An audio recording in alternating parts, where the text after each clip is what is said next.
the phone. Let it stay there, folks.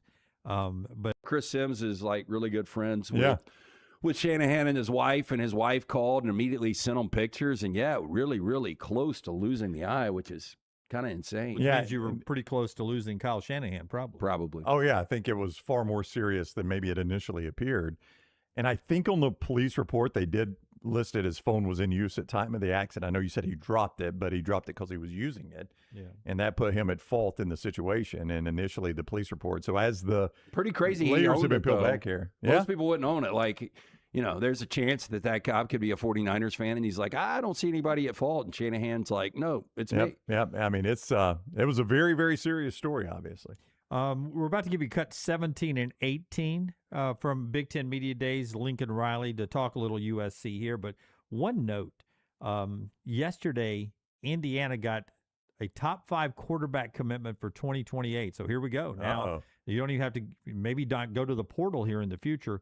Lucas Prock, P-R-O-C-K, picked Indiana over Notre Dame, Ohio State, Michigan, and Florida. So now Sig's doing a little through recruiting as well. So a big future quarterback commitment there, a top 5 guy in the 2028 class at the quarterback position for Kurt Cignetti. Back to Big Ten Media Days, Lincoln Riley, cut 17 first. The first thing that he gets asked in Notre Dame, which is a Chicago town, gets asked about the Notre Dame rivalry and the Notre Dame series. Here's Lincoln Riley on that game not being played this year. Anything changed with Notre Dame in the future? Any talks with that or anything? I don't think anything more than to say. I would just reference my comments earlier in the winter. I think I gave everybody a pretty clear indication of how those have went, and nothing's changed from my vantage point. We want to play the game. I want to play the game. We would be playing the game. Had some things come true that were said, and so hopefully we get to that point. Obviously, we want it to happen. I know our fan base wants it to happen. College football wants it to happen, and hopefully I'm up here next year talking about that game here on the future schedule. So we'll keep making progress and let you know if we have any more updates on the Big Ten Network coverage. There you saw at the bottom, Oregon at Penn State, Ohio State at Indiana. You throw the Notre Dame logo up there. Oh my gosh, so they don't make the playoffs if you put the Notre Dame logo up there. Let's just say that you pull out Louisiana, because I think that was the plug team. So, San Jose State, Fresno State, whatever. But, you've still got Oregon. You've got Washington at Penn State, Ohio State at Indiana. You can't make the playoffs for that. Yeah. Like, I don't know if I think this is going to be his best team. I really do. But even with the schedule they've got without Notre Dame, I don't know if they can navigate a 10-2. Now, I know we say, boy, that's a tough-looking schedule. And it is a tough schedule. But is that not just an SEC schedule? Isn't that just what an SEC schedule looks like? If you're hosting Oregon, that'd be hosting Georgia or Texas. That's 3 top 5 teams. Okay, but if you're hosting Oregon, that's hosting Georgia, Texas. If you're at Penn State, that's being at LSU. Well, I just take Penn State off. Ohio State, Indiana, Oregon on what they're going to be this year. You can't find 3 in the SEC. That's Texas, Georgia, and Indiana. Because any of the other ones. But it's not as good. Yeah. Who are the other ones? So you don't think at Texas A&M, at Alabama? There is not 3 teams that can match Oregon, Ohio State, and Indiana. Let me do this though. It's going to be harder to play at A&M and LSU than it is at Indiana. Now the Indiana team's better. Yeah. The road atmosphere is more difficult, so that will even it up. But I'm just saying, if you're going 3 for 3, you cannot find 3 teams in the SEC that match those 3 teams. Shirts, Next Round hoodies, and Next Round hats are all in one place. NextRound.store. Find your favorite piece of gear from your favorite show and put it in your rotation. You never know. You might be in one of our videos showing Next Round gear being worn all over the world. Find all your favorite Next Round gear by visiting NextRound.store. Place an order for you and that big Next Round fan in your life at NextRound.store. Look your best at work, at school, at the stadium, or anywhere you go wearing Next Round gear from NextRound.store. When you trust a doctor with your life, they owe you proper care. If medical negligence left you or a loved one injured, you deserve answers and compensation. Alexander Shunnarah trial attorneys have recovered over $2 billion for their clients harmed by medical errors, misdiagnoses, and surgical mistakes. They fight hospitals and insurance companies so you can focus on healing. Don't wait. Medical malpractice cases have strict deadlines in Alabama. Call Alexander Shunnarah trial attorneys now for a free consultation. 659-777-7777 or alexwins.law. You pay nothing unless they win. Physical office location, Birmingham. Jim Dunaway, Lance Taylor, Ryan Brown. The Next Round, presented by Bud Light, is on now. Live show now on a Thursday as we get going 30 days away from the start of the college football season, week 0. 1 week from tonight, we got exhibition NFL football. So 30 days, really basically a month until we get to week 0. And football is cranking up. We'll get into some camp news from the NFL, a wonderful fight from Jamar Chase that we'll show you a little bit later on. Wonderful on fight. day one of camp. That's always good. We'll talk about the 280 Bear. We'll get to that. That's coming up on the show as well. And before we jump into college football, Taysom Hill is not coming back to the Saints. It's an official deal now. The Saints have clarified that Taysom Hill will not come out of free agency and be a Saint again. They say thank you. And they post, man, thank you to the man who did everything, Taysom Hill. What's his legacy? His legacy, and I am not exaggerating here, the most overpaid player in NFL history. I thought the same, and I don't even know. I mean, I think maybe you look at a guy like Brock Osweiler and Matt Schaub. I mean, there were some quarterbacks, Matt Flynn. I mean, you can make an argument for Tua. But no, let's slow down. Let's tap the brakes. Most Hill overpaid? did some good things for the New Orleans Not Saints, a lot. did he not? No. I mean, look, a guy that you're going to pay elite money to come in and, touch the ball 2 or 3 times a game. But then he did special teams. He ran some tight end. He blocked some, right? Well, yeah. I mean, all these guys do that, and you can get that from other guys without paying elite money. This was a weird Sean Payton contract way back in the day. Mickey Loomis, Sean Payton. I have no idea why they overpaid him so much. I don't know if he had pictures on the organization. I always thought the thing was really, really weird. I did too. It's like they wanted him to be something he really was not. Well, I have misjudged the conversation here, folks. What did you think we were going to say about Taysom Give me Hill? Forster's microphone. Wait, you really thought he was a good player? Forster's in the same division. I thought Saints fans loved him. I wouldn't be surprised. Saints fans are idiots. I know you're not expecting me to say anything good about Taysom Hill. No, right? but him as a football player, what do you think of Taysom Hill? Overrated. Yeah, my God. Completely overrated. Not Madden. Yeah. Not Did you ever watch Madden. it, Tyler, not Madden. I was putting up 40 points a game with Yeah, that. Tyler was always the Saints, and he'd wear you out with Taysom that Hill. makes sense because that game's about as realistic as the contract was. Taysom Hill leaves an unprecedented legacy as the ultimate Swiss Army knife in modern NFL history. That's from The Robot. What a bum. Yeah, Robot ain't right. I would say in modern football history, to me, and I've always loved this guy, the best Swiss Army knife ever probably in football was Hines Ward. Lance is silent. Yeah, he was much better than Taysom Hill. Okay, well, give me another one. Let me just go. Let me take one step deeper here. Okay. Taysom Hill is one of only 5 players in NFL history, the first since Hall of Famer Frank Gifford, to record double-digit career touchdowns in passing, rushing, and receiving. I mean, I do think you misjudged this conversation because I've never really been blown away by Taysom Hill. So basically, especially with that contract, he was 5 touchdowns a year. A critical puzzle piece under Sean Payton that led to their success. Yeah, how many Super Bowls did they win with Taysom Hill? 0. Zero. Yeah, zero. I mean, Hey, would you guys 7-2 record call as a starting quarterback. Yeah. Would you guys call Debo Samuel a Swiss Army? Yeah. Much better than Taysom Hill. But now not Hines Ward level. Again, I guess I think more of Hines Ward than Lance and Jim do. Yeah, I thought Debo Samuel at his best was a better player than Hines Ward. Okay, there's not a Saints fan on the show. In fact, 2 of the show hate the Saints because we're in the division, Bucks and Falcons. And Lance hates them because he hates them. Oh, that's right. That's your least favorite fan base. Yeah. But there are Saints fans. There's got to be Saints fans somewhere in the chat. Okay, let me look at the chat. Let me source the chat. Saints fans, if you're not in the chat and you're watching or listening, get in the chat and let us know what Taysom Hill's legacy is. I saw an emotional video that Drew Brees voiced this morning on Taysom Hill.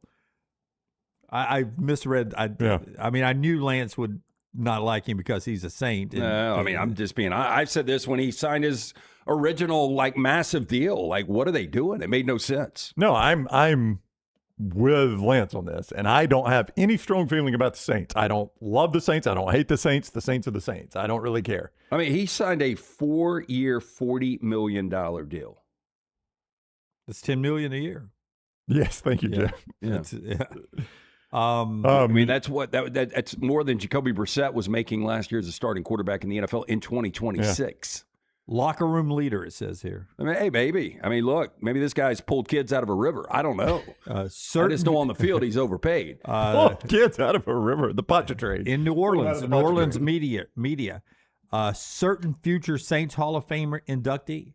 Oh, no, that I believe. Like Saints Ring of Honor, where Harp is. Okay, I'm gonna text. I mean, the lady that handled the snake in their first playoff win back in 2000 is probably in the Ring of Honor. They don't have a lot to choose from. Now, Harp was going to be on the show today, but he was in transit to a golf tournament, and he didn't know what the sale was going to be like. So Harp is going to be on with us next week. This has been a great time to have him. I did not know Taysom Hill would be such a big topic today. But you're going to get a skewed opinion from Harp. I mean, Harp probably likes him. Yeah. I mean, anybody that played with him, I'm sure they're like, he's a great guy. Yeah. But dollars and cents had never made any sense. Jay says, I love Taysom with the Saints. He was fun at a time when we had to have a seat filler. Okay. I mean, that's probably true, right? Taysom Hill was fun when they needed a seat filler. But he goes on to say didn't have to pay him what they did, but he was a good player. This is a guy that likes him, Jim. David said he was a good player. He made $1 million a touchdown. Daniel says Jim's got Taysom in the Hall of Fame, LOL. Guy is mid.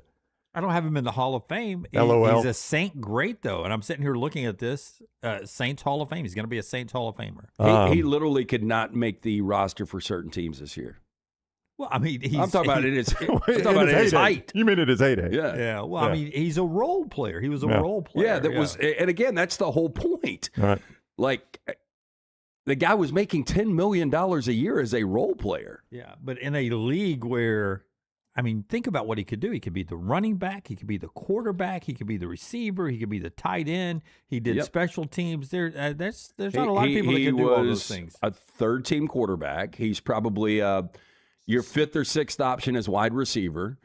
You know, short yardage situations, yes. He is what Tim Tebow was unwilling to do in the NFL.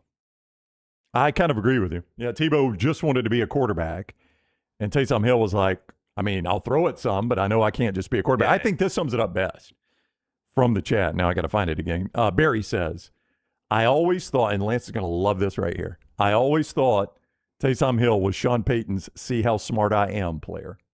That's 100%. I can understand that. See how smart I am player. And again, wouldn't be surprised if there's some picks out there. Contract made no sense. When you're trying to win and you have the money, why not pay it? Well, you pay it to people that are actually going to help you win. I think he did help the Saints win more games than he didn't help the Saints win. 7-2 as a starting quarterback. I said that, and they did not acknowledge that, Brooks. 57 career touchdowns. I'm just looking through his numbers. It's pretty. From your mouth to the ears of God. It's an interesting career, but I do think he was a little overpaid. I think he had a productive, unique career, but I agree, was probably a little overpaid. And now Philip does say he was probably their best quarterback on the roster for a few seasons after Drew Brees retared, which could be the case. I mean, they have not exactly had great quarterbacks since Drew Brees. And that's what happens when you overpay a player like Taysom Hill. You get Drew Brees gets old and retires. I mean, Smuff goes on to say he might have been the best quarterback during Brees' final season. Yeah. I mean, Drew was not, Yeah, they had him, Brees, and Jameis Winston all at quarterback at that point. And then Times played all three of them in the same game because Winston used to have to come in to throw the deep ball, right? Drew couldn't throw the deep ball anymore. If they ever had that injury, he came in to throw a Hail Mary at the end of a half. He'd have to come in to throw the deep ball if they had third and very long or a Hail Mary. And then, there were times they'd play all three. Okay. When Roman texts back, I will let you know what Roman says. He's on his way to the golf Taysom course. Hill. Again, you're getting a skewed opinion. I mean, what are you going to say about one of your nieces or nephews? Yeah, well, Roman's talking about a guy that's going to be in the Saints Ring of Honor with him. The last thing Roman wants is for us to say. But though I do think Roman is honest. I mean, he's honest about Alabama. He's an Alabama great too. Yeah, but now that we're talking about Roman, Roman's not going to come out and be like, man, he was a good guy, good locker room guy, but so overrated. Yeah. I did put. Whatever you respond, I'm putting it on the air. So I did. It's going to be the nicest answer possible. I think you reach out to, I hate to say the name out loud, but somebody that played in the South, maybe a Mike Johnson, right? And I think you get more of a objective opinion. Well, I'd like to know a defensive coordinator's thoughts on who had the scheme for when he would come in those situations. If that was a headache, if that was that was a $10 million a year headache. No, I don't think it was. I don't think it was. Well, at all. I mean, keep in mind, and this used to absolutely baffle me about Gus Malzahn. And I'd like to ask Scott about this. Oh, I know what you're going to say. This would absolutely, Scott, baffle me about Gus Malzahn when he would take Cam Newton off the field. And was it Kyle Frazier that would come in, Scott? Cody Burns. Cody Burns? Yeah, Cody. And I love Cody Burns. Cody's a great Auburn guy, right? For you to say that now that he's back coaching at Auburn. Yeah, no, but Cody Burns is Mr. Auburn. I mean, the guy gave a lot to Auburn. I don't disagree with all that. But Scott, you literally had the best Wildcat quarterback to ever play the game. And you take him off the field to run the Wildcat. I never really understood that one. How'd they do that season? National champions unbeaten. Yeah, but what are you doing, Scott? I mean, why is I think it turned out okay. But he was overpaid and overrated. But when they would take Drew Brees off the field for Taysom Hill, I'm like, you're literally taking a Hall of Famer off the field here for Taysom Hill. I don't know what we're doing here, Sean. Yeah, Payton. so I just want to tell you what the records were until he signed the contract, okay? Because the Saints were one of the best teams in the NFL that couldn't get it done. And Hill was part of that. I mean, you pay a player sometimes in good businesses, I think, as a thank you for what you've done for us. Now I can afford to give you more money. Yeah, but then you overpay, and then a player gets lazy. That can happen too, yes. So 11-5 his rookie year, 13-3, 13-3, 12-4. Then he signs the contract. They go from 12 wins to 9 wins. Second year of his contract, 7 wins, 9 wins, 5 wins, 6 wins. So, I mean, you got a below 500, way below 500 team to pay him $10 million a year. And how much of that was without Drew Brees? Oh, I don't know. Yeah. But again, when you lock up like that, you can't go out. $10 million is not that much money, is it? For Taysom Hill, it is. I know, but in NFL terms, you're not locking up a ton of money. $10 million is. Let's see. NFL players that currently make $10 million a year. Yeah, I mean, there's a lot of guys. Every time I see a contract, it's a lot more than $10 million a year. I mean, right now, Derrick Henry. I was going to look at Derrick Henry. What's his cap hit is $5.6 million. So he was getting double what Derrick Henry was. Henry's base the last 2 years have been $1.25 million and $1.3 million at the end of his career. Oh, I mean, at the end of his career, I mean, I think his production in the last 2 years is more than Taysom Hill in his 9 years. All right, Taysom Hill out, and not a big loss for the Saints. No, it's really not. And I didn't think it would be a big loss. Now, I was actually surprised he was still in the league. He's free agent. I don't know if anybody will pick him up. But Tim Tebow was brought up by Brooks on the back row. A little Tim Tebow information here, brought to you by our friends at Hoover Toyota. Hoover Toyota gets us on our drive today. I had somebody yesterday asking me about the Sequoias at Hoover Toyota, and they've got a great selection coming the way in. They look, man. Yeah, it's a good-looking all car. The time. Ex-wife got one a couple of months ago. She absolutely loves it. But if you're in the market, whether it is an SUV, truck, or car, whether it's new or pre-owned, our friends at Hoover Toyota, they've got the best inventory out there, conveniently located, Highway 150 in Hoover. Stop and see Scott Peoples, Harold, Kim, all the great staff there. They're going to roll out the red carpet program. They've been doing it for more than 2 decades, making sure they retain you as a customer for life. They've got that on-site finance department as well. Again, stop in, see them, tell them the next round sent you. For more information, hoovertoyota.com. Daniel Furman is a guy in the NIL business. He works with both players, agents, and schools on valuations of what players are worth and should be making and all that. And on his socials, he posted 4 college football greats that if they had played in the NIL era, what he believes they would be making right now. Now, did BYU's Taysom Hill make this list? He did not, but Vince Young is on the list. If we can move past Taysom Hill now. There you go. What brought him up? Vince Young. I'll give you the numbers and let you react. Vince Young, he says his overall NIL would be $7.5 million a year right now, that Texas would pay him $4.5 million base, and that he would get $3 million in brand deals if he was playing in today's world. Feels a bit low, honestly, based on what Darian Mensah is getting at Miami. Which is rumored to be $5 or $6 million. Yeah, I mean, Vince Young's career significantly better than anything Darian Mensah has put on the field. And if you took prime Vince Young right now and put him in the open market, Mario Cristobal would have climbed over family members to get that guy and sign him. Yeah, I would bet if you looked at Mensa's numbers, they're better than Vince Young's. Who would you take? In their prime, Vince Young or Darian Mensah? I mean, I don't disagree. Yeah, I would take Vince Young because I mean, again, it's a different era altogether. I do think Mensa's underrated, but yeah, I mean, Vince Young, I agree. I think that the number is a little bit lower than it probably would be.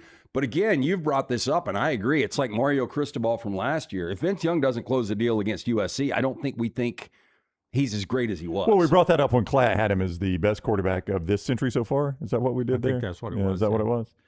That if he doesn't win that Rose Bowl against USC, we think of Vince Young differently. Not that we think of him bad, but he gets raised up because of what he did. He only completed over 60% of his passes 1 year. Bit of a different game then. Yeah, give me that. But 44 touchdowns, 28 picks. That is not good at all. That is not good. We made up for a lot of it, though. Yeah. Reggie Bush, we all agree, was amazing, right? Well, he was getting NIL. Yeah, we just, amazing. Daniel Furman says the base would be $3.5 million at USC, but he'd easily exceed $5 million in brand deals. That he would be a superstar when it comes to endorsing things like real NIL. Yeah, look, I mean, Reggie Bush, good-looking kid. Everybody knew how electric he was from the moment they saw him on the field. So he had like 3 true years of earning potential. And I think he is one of those guys at Gatorade, Nike. He would do commercials and people would. Are you looking at the same thing? No, I'm looking at Vince Young's stats. Daniel Furman says brand deals $5 million, and he just lists. He goes Gatorade, Nike, and Beats would have eaten him up. Yeah, I think. Being in LA, I mean. This is, when you had That's what's so stupid why they ripped away his Heisman Trophy and vacated all those wins. But when NIL started, when, we foolishly, I think, and I heard Lance having this conversation the other day, we had a new client that was making a visit, and they brought up NIL, and Lance said what we've all said. We foolishly initially thought NIL was going to be more like, hey, this is Bryce Young for Hoover Toyota. Yeah. And we don't get a lot of that. In NIL. But that's kind of where we thought initially it was going to go, is that you literally were going to have to work for the money. Yeah. In fact, maybe you wouldn't have to work for it more than cut one commercial in August. Well, but I thought every player would have to have a local sponsor or a national sponsor to legitimately justify get paid. the money. Well, I mean, in where we are now, like you've got to have that. There's a valuation like chart or however they do it, but I still never see those commercials. Yeah, Bryce Young made all that money, and we saw that one commercial that nobody ever saw. Like, we had to dig for it, and I forgot what it was. Yeah, I can't even remember what he was doing at the time. I mean, the only commercials I see are legitimate Arch Manning commercials. Yeah. And that's about it. Yeah, he's got not Roback, Viore. He does Viore, and he does Viore. one more. I can't remember. Warby Parker. Yep. I mean, seriously, the most work I've seen people do for NIL are the guests we've had on the show. I mean, they at least gave us 10 minutes a week. And I don't know where you guys are. I wonder where our listeners are on this. Like, if I'm flipping around, like, media days going on right now in the Big Ten, if they're interviewing a player, I'm out. Yeah. I can't listen to it. Well, he's got to be good. Yeah, they're just not good interviews. Yeah. Well, I mean, they're doing less and less of it now because of NIL. But my point in bringing that up, Dunaway, was I thought in the NIL world, this is where guys like Reggie Bush at USC and LA, like a player in LA is going to have such an think advantage. about what Matt Leinart would have made. Yeah. 2 more. Matt Leinart, not one of them.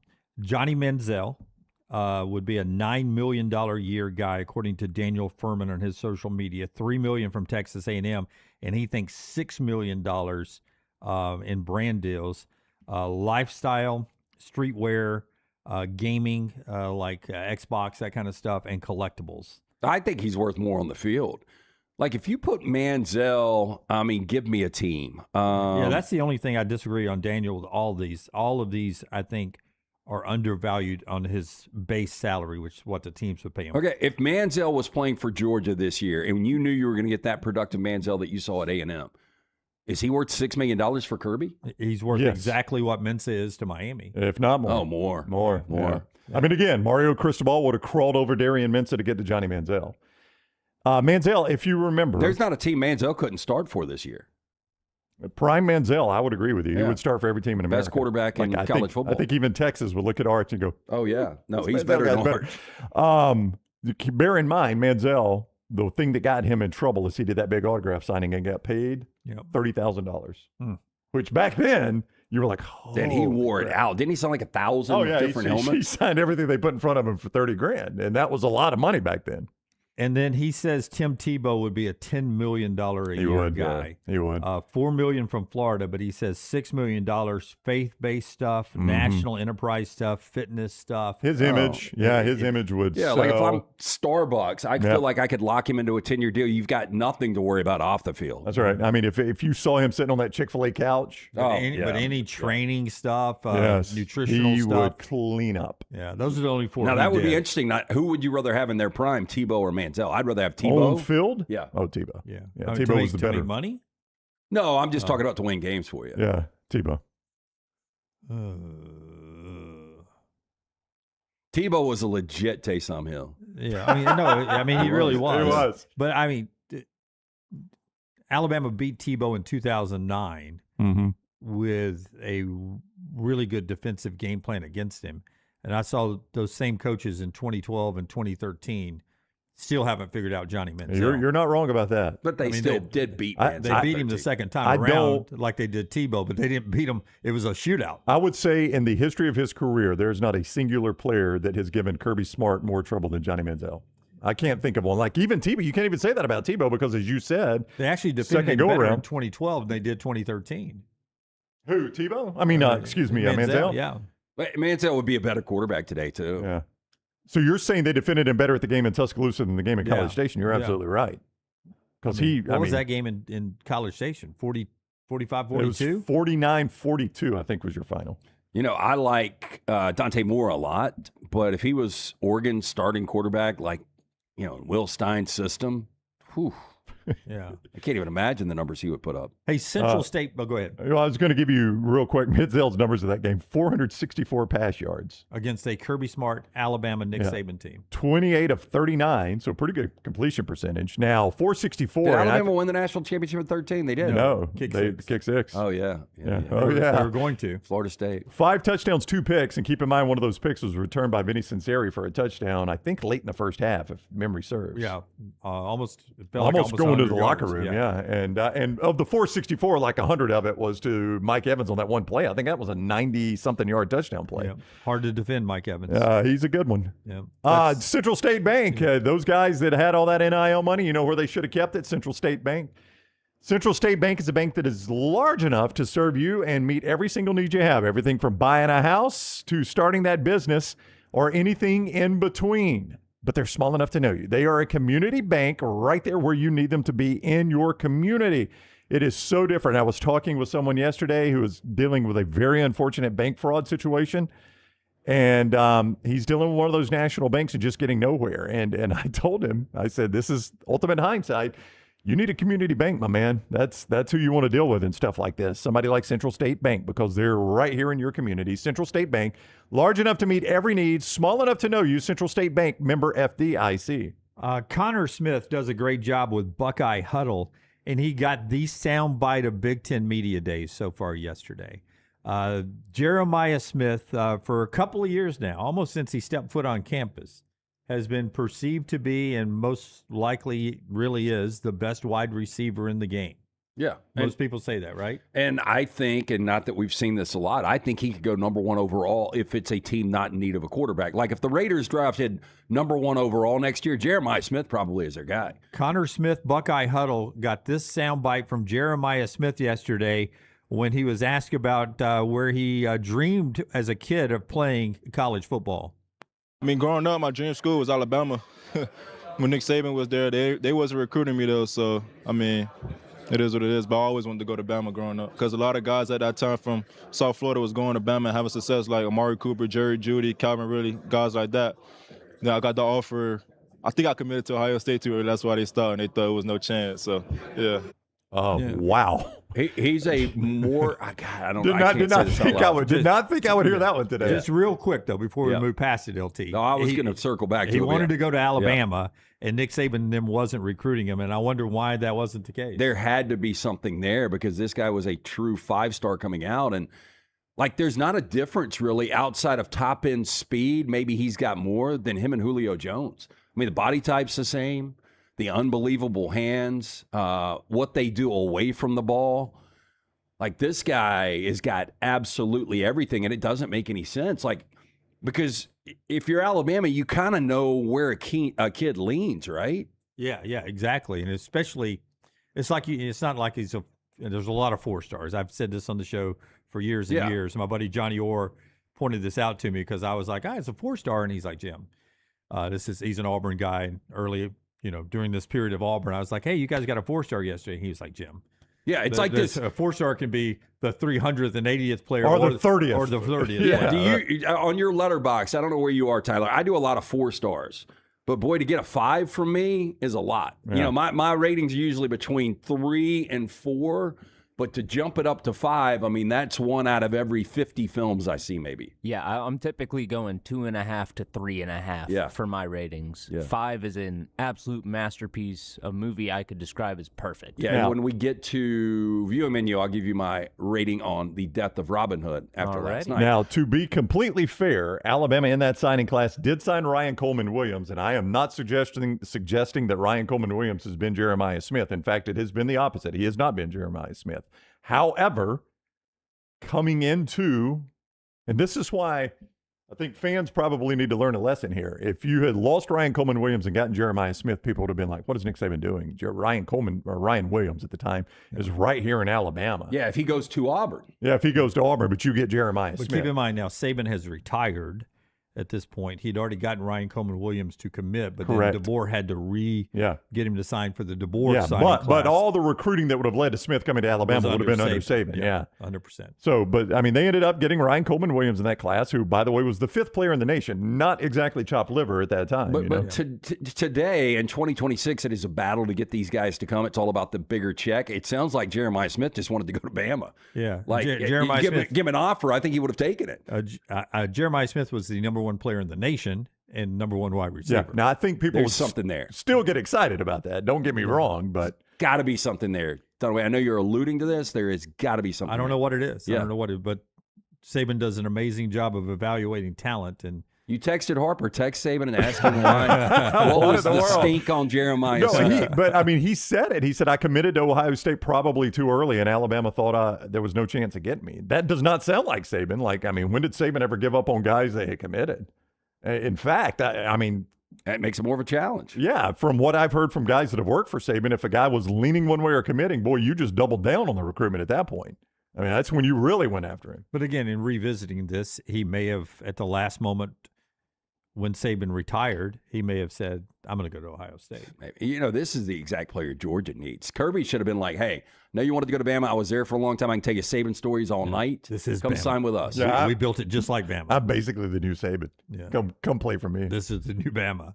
Boy, how big of an advantage did Alabama used to – I mean, maybe they'll get it back. I don't know, but – a kid in Miami, Florida. It's Indiana now, man. And he's like, man, kids are dreaming about playing for SIG. I always wanted to play for Alabama. Yeah. He's in Miami, Florida. Because the people pipeline. he watched on Friday Night Lights. And then the Alabama on success. the Miami Fever show. They'd sit there and he'd watch the greats, and they all played high school ball, and then they went to Alabama. He wanted to follow in those footsteps. It's the old pipeline. I just thought that was interesting from Big Ten Media Days yesterday. I was actually on the golf course with Brown yesterday. Somebody was looking for a ball, and I not Brown. Thank you. Didn't throw a club yesterday. I didn't throw a club. Yeah. I mean, that is so overrated. Yeah. Now I got angry though. Yeah. I'll own it. I got angry. Hit the cart 4 times. I did not hit the cart. 4 times. The tire. The tire. Yeah.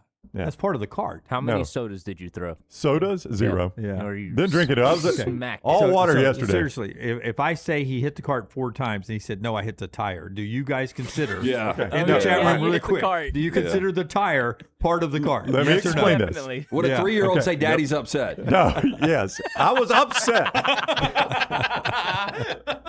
I'm not going to lie. I was upset. Okay. I'm not going to try to pretend like I had hit a bad shot. Definitely. But sometimes when you hit a shot, you guys that don't play golf, you got mud on your club. and I hit the tire to get the mud off. Now, did I hit it harder when I was pissed? Yes. You don't get Isn't the that mud. what a towel's for? You don't get the mud off with both hands hitting the car. Yeah, you do. But you also take out a little anger. Well, give me an example of what Kind the of shot wild how when you hit was. a bad shot, you had mud on your clothes. No, well, that's from the divot. It was the same shot all 4 times that he got mad I've at. got a little miss that has snuck into my game. Now, let me just say, I'm playing the best golf I've played. Snuck into his game. Hang on now. I've played the best golf I've played since I was a freshman at Jacksonville State, when actually I thought I could play golf, right? Right.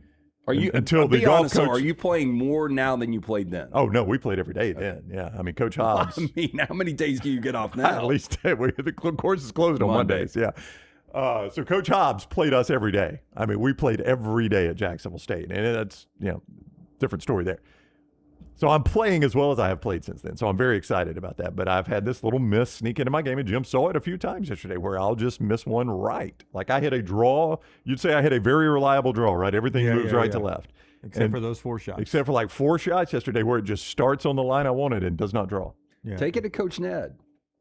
Yeah. I mean, I've got a guy. It's a short iron. Yeah. I mean, that one of them was like a 9 iron, one was a wedge. I mean, it's. Yeah. So what'd you card yesterday? 75. I was upset. I only made 1 birdie. That was another thing. I had some putts. I mean, I've had a lot of people like, Brown's not a scratch. And I'm like, I think he's kind of close. I'm a 0.1 right but they're now. like, God, he should be a scratch. I mean, I love people. He should be. Do you know how hard it is to be a scratch golfer? Yeah. I'm currently a 0.1, which is basically a scratch. I'm not bragging, but Lance asked, so I'm going to show it. I mean, that's basically, would you call that scratch if you're a 0.1? I don't know. Is it? I mean, scratch is 0. I'm 0.1. Yeah. I don't know that lingo, I guess. Yeah. He had to give me, I play every day too. He had to give me 11 strokes. Yeah. So on. Did y'all play the same tees? Out of 18 holes. No, he played 1 tee I box was up. 1 tee up, and it's still 11 strokes. No, it's a. Yeah, it was 11. He's playing unbelievable golf, but with that unbelievable golf comes unbelievable frustration when he hits a bad shot. Did you have any frustration yesterday? No, he didn't. No, I did something. I hit 4 shots I've never hit. He did. He hit some bad shots, and he just laughs them off. I'll give Jim credit. Yeah. He just laughed them off. All because of what? What's the old guy from Texas whose daughter was a gymnast at Alabama? Tom Kite. Tom Kite told me he told me that at Bruno's one year when I was in the Pro-Am. When I got mad about a shot, he was like, "You're not good enough to get mad." Yeah. I mean, that is true. I mean, like, you're not good enough to be mad about that shot. That's the problem when you start playing and you get good enough, then you get really frustrated. Yeah, I get more mad playing with my friends, the group I play with every week. We're sort of the same age, same tees, same handicap. We're all playing for $1, a dot, and it's all about winning the dot. It really isn't the overall score. I get mad when I don't win the dot. So I was manipulating the rules yesterday when I won a lot of dots. Dunaway came up with the most absurd rule I've ever heard. It was fun. It was a fun day. We had a good time. Are y'all playing today? We are not. No. Well, I am, but Jim. No, I am. Yeah, you are. We're not playing together. Yeah. Yes, we're playing. Yeah. Is the sun out, Lance? Did you go outside today? Did the sun come up? He already checked off Jurassic Park. That's right. There's nothing else to do. Nothing else to do. Got to hit the links. Well, Maggie's preaching this weekend, so she's working on her got sermon. to leave her alone. So all I do is get in her way at that point. That's so right. I need to be out of the You're house. doing her a favor, in fact. So I've got a dental appointment and then off to the golf course. The white noise of euphoria can't inspire a sermon. It cannot. Nor any sounds of a horror film or a dog biting through cans. We will discuss LT's dogs and the 280 Bear and how they could possibly meet one day. Coming up on the other side of the show, that's being brought to you today by our friends at Inverness Golf Club that may see Brownie today. ICCalabama.com. ICCalabama.com. That's where you go to find out more about Inverness Country Club. If you're looking for a club home in Birmingham, Inverness Country Club can be that place for you. Inverness Country Club, ICCalabama.com. That is the website to go to. When you are at Inverness Country Club and when you go take that tour at Inverness Country Club, what you're going to find is a beautiful golf course. You're going to see a great clubhouse. You're going to taste wonderful food. You're going to see that tennis facility has just been redone. It is state-of-the-art. But what you're really going to see is the people. The people are the best part of Inverness Country Club. That's why I say when you're looking for a club home, you need to make it Inverness Country Club. Inverness Country Club. See more at ICCalabama.com or call Aaron for a tour today, 205 205-991-8608, 205-991-8608, ICCalabama.com. Follow Dunaway on Twitter and Instagram at Jim Dunaway. The insurance company called. They offered you a settlement. Sounds good, right? Wrong. They're counting on you not knowing what your case is really worth. They're betting you take pennies on the dollar because you're scared and overwhelmed. Don't fall for it. Alexander Shunnarah Trial Attorneys has recovered over $2 billion for going to war with insurance companies that try this every single day. Call 659-777-7777 or alexwins.law. Free consultation. You pay nothing unless they win. Physical office location, Birmingham. Hey, Lance Taylor from the Next Round to tell you about one of our favorite places for breakfast, lunch, and dinner. That is Hamburger Heaven since 1982. Hamburger Heaven has been serving Birmingham's best hamburgers, cheeseburgers, French fries, hand-spun milkshakes, and sandwiches made fresh to order. All of their ingredients are fresh and prepared daily. This includes their beef, always fresh, never frozen, hand-pattied each and every day. For breakfast, lunch, or dinner, visit any of the 4 locations, Highway 280, Irondale, Gardendale, and Homewood. At Central State Bank, we are large enough to serve you and small enough to know you. Manage your money with ease, whether it's mobile banking, hassle-free checking, competitive loans, business solutions, or personalized financial advice. We're your hometown bank with big-time service. Visit us today and experience banking made simple, because at Central State Bank, you come first. Member FDIC. Never miss anything from the Next Round when you listen on demand through the podcast platform of your choice. Apple, Spotify, iHeart, or Google Podcasts. Wherever you listen, always like, follow, subscribe, and turn on automatic downloads so you catch every part of the Next Round. Listen anywhere in the world at any time on the Next Round podcast feed and support the show by following, subscribing, and turning on automatic downloads on any podcast platform. Thanks for always making the Next Round a big part of your day. Hey, let me tell you about our friends at Urology Centers of Alabama. Compassionate and comprehensive urological care with 35 physicians, 17 locations across Alabama. Their patient-centered approach to all of your urological needs. Remember, they've got that new men's health center. It is beautiful, helping men with a wide range of sensitive male issues in a comfortable environment. You can always go online, visit urologycentersalabama.com, schedule an appointment with one of their many urologists today. Storm season is here. Make sure you have a plan of action in place right now. Greg from Pell City and Storm Restoration Roofing should be your first call when storms hit. Insurance companies love working with Storm Restoration Roofing because of Greg Nelson's name and reputation in the industry. When storms hit, call Greg Nelson. He's local, 205-542-3531. He's the home of the free no-cost roof inspection. Greg from Pell City on Facebook, 205-542-3531. It's Storm Restoration Roofing. Hey, for all of your IT and printing needs, reach out to our friends at Xerox Business Solutions. Look, I'm still one of those old school guys. I print my notes every single day for the show. If you watch the show here on the Next Round, you see all the notes in front of me. From day one, Xerox Business Solutions, they've been with us here at the Next Round. Local for over 45 years. For all of your IT and printing needs, visit XeroxBusinessSolutions.com or call 205-969-3000. That's 205-969-3000. Stop by the New York Butcher Shop and pick up the finest in certified Angus prime beef steaks and burgers, premium pork chops, ribs, and all-natural chicken cut to order just for you. Their chef-prepared entrees and side dishes are the perfect dinner-to-go choice for your family and are ready to heat at home. With a great selection of fine wines and desserts, the New York Butcher Shop is your one-stop dinner shop. 2 locations to serve you, Cahaba Heights and on Highway 119 in Greystone. The New York Butcher Shop, rare quality, well-done service.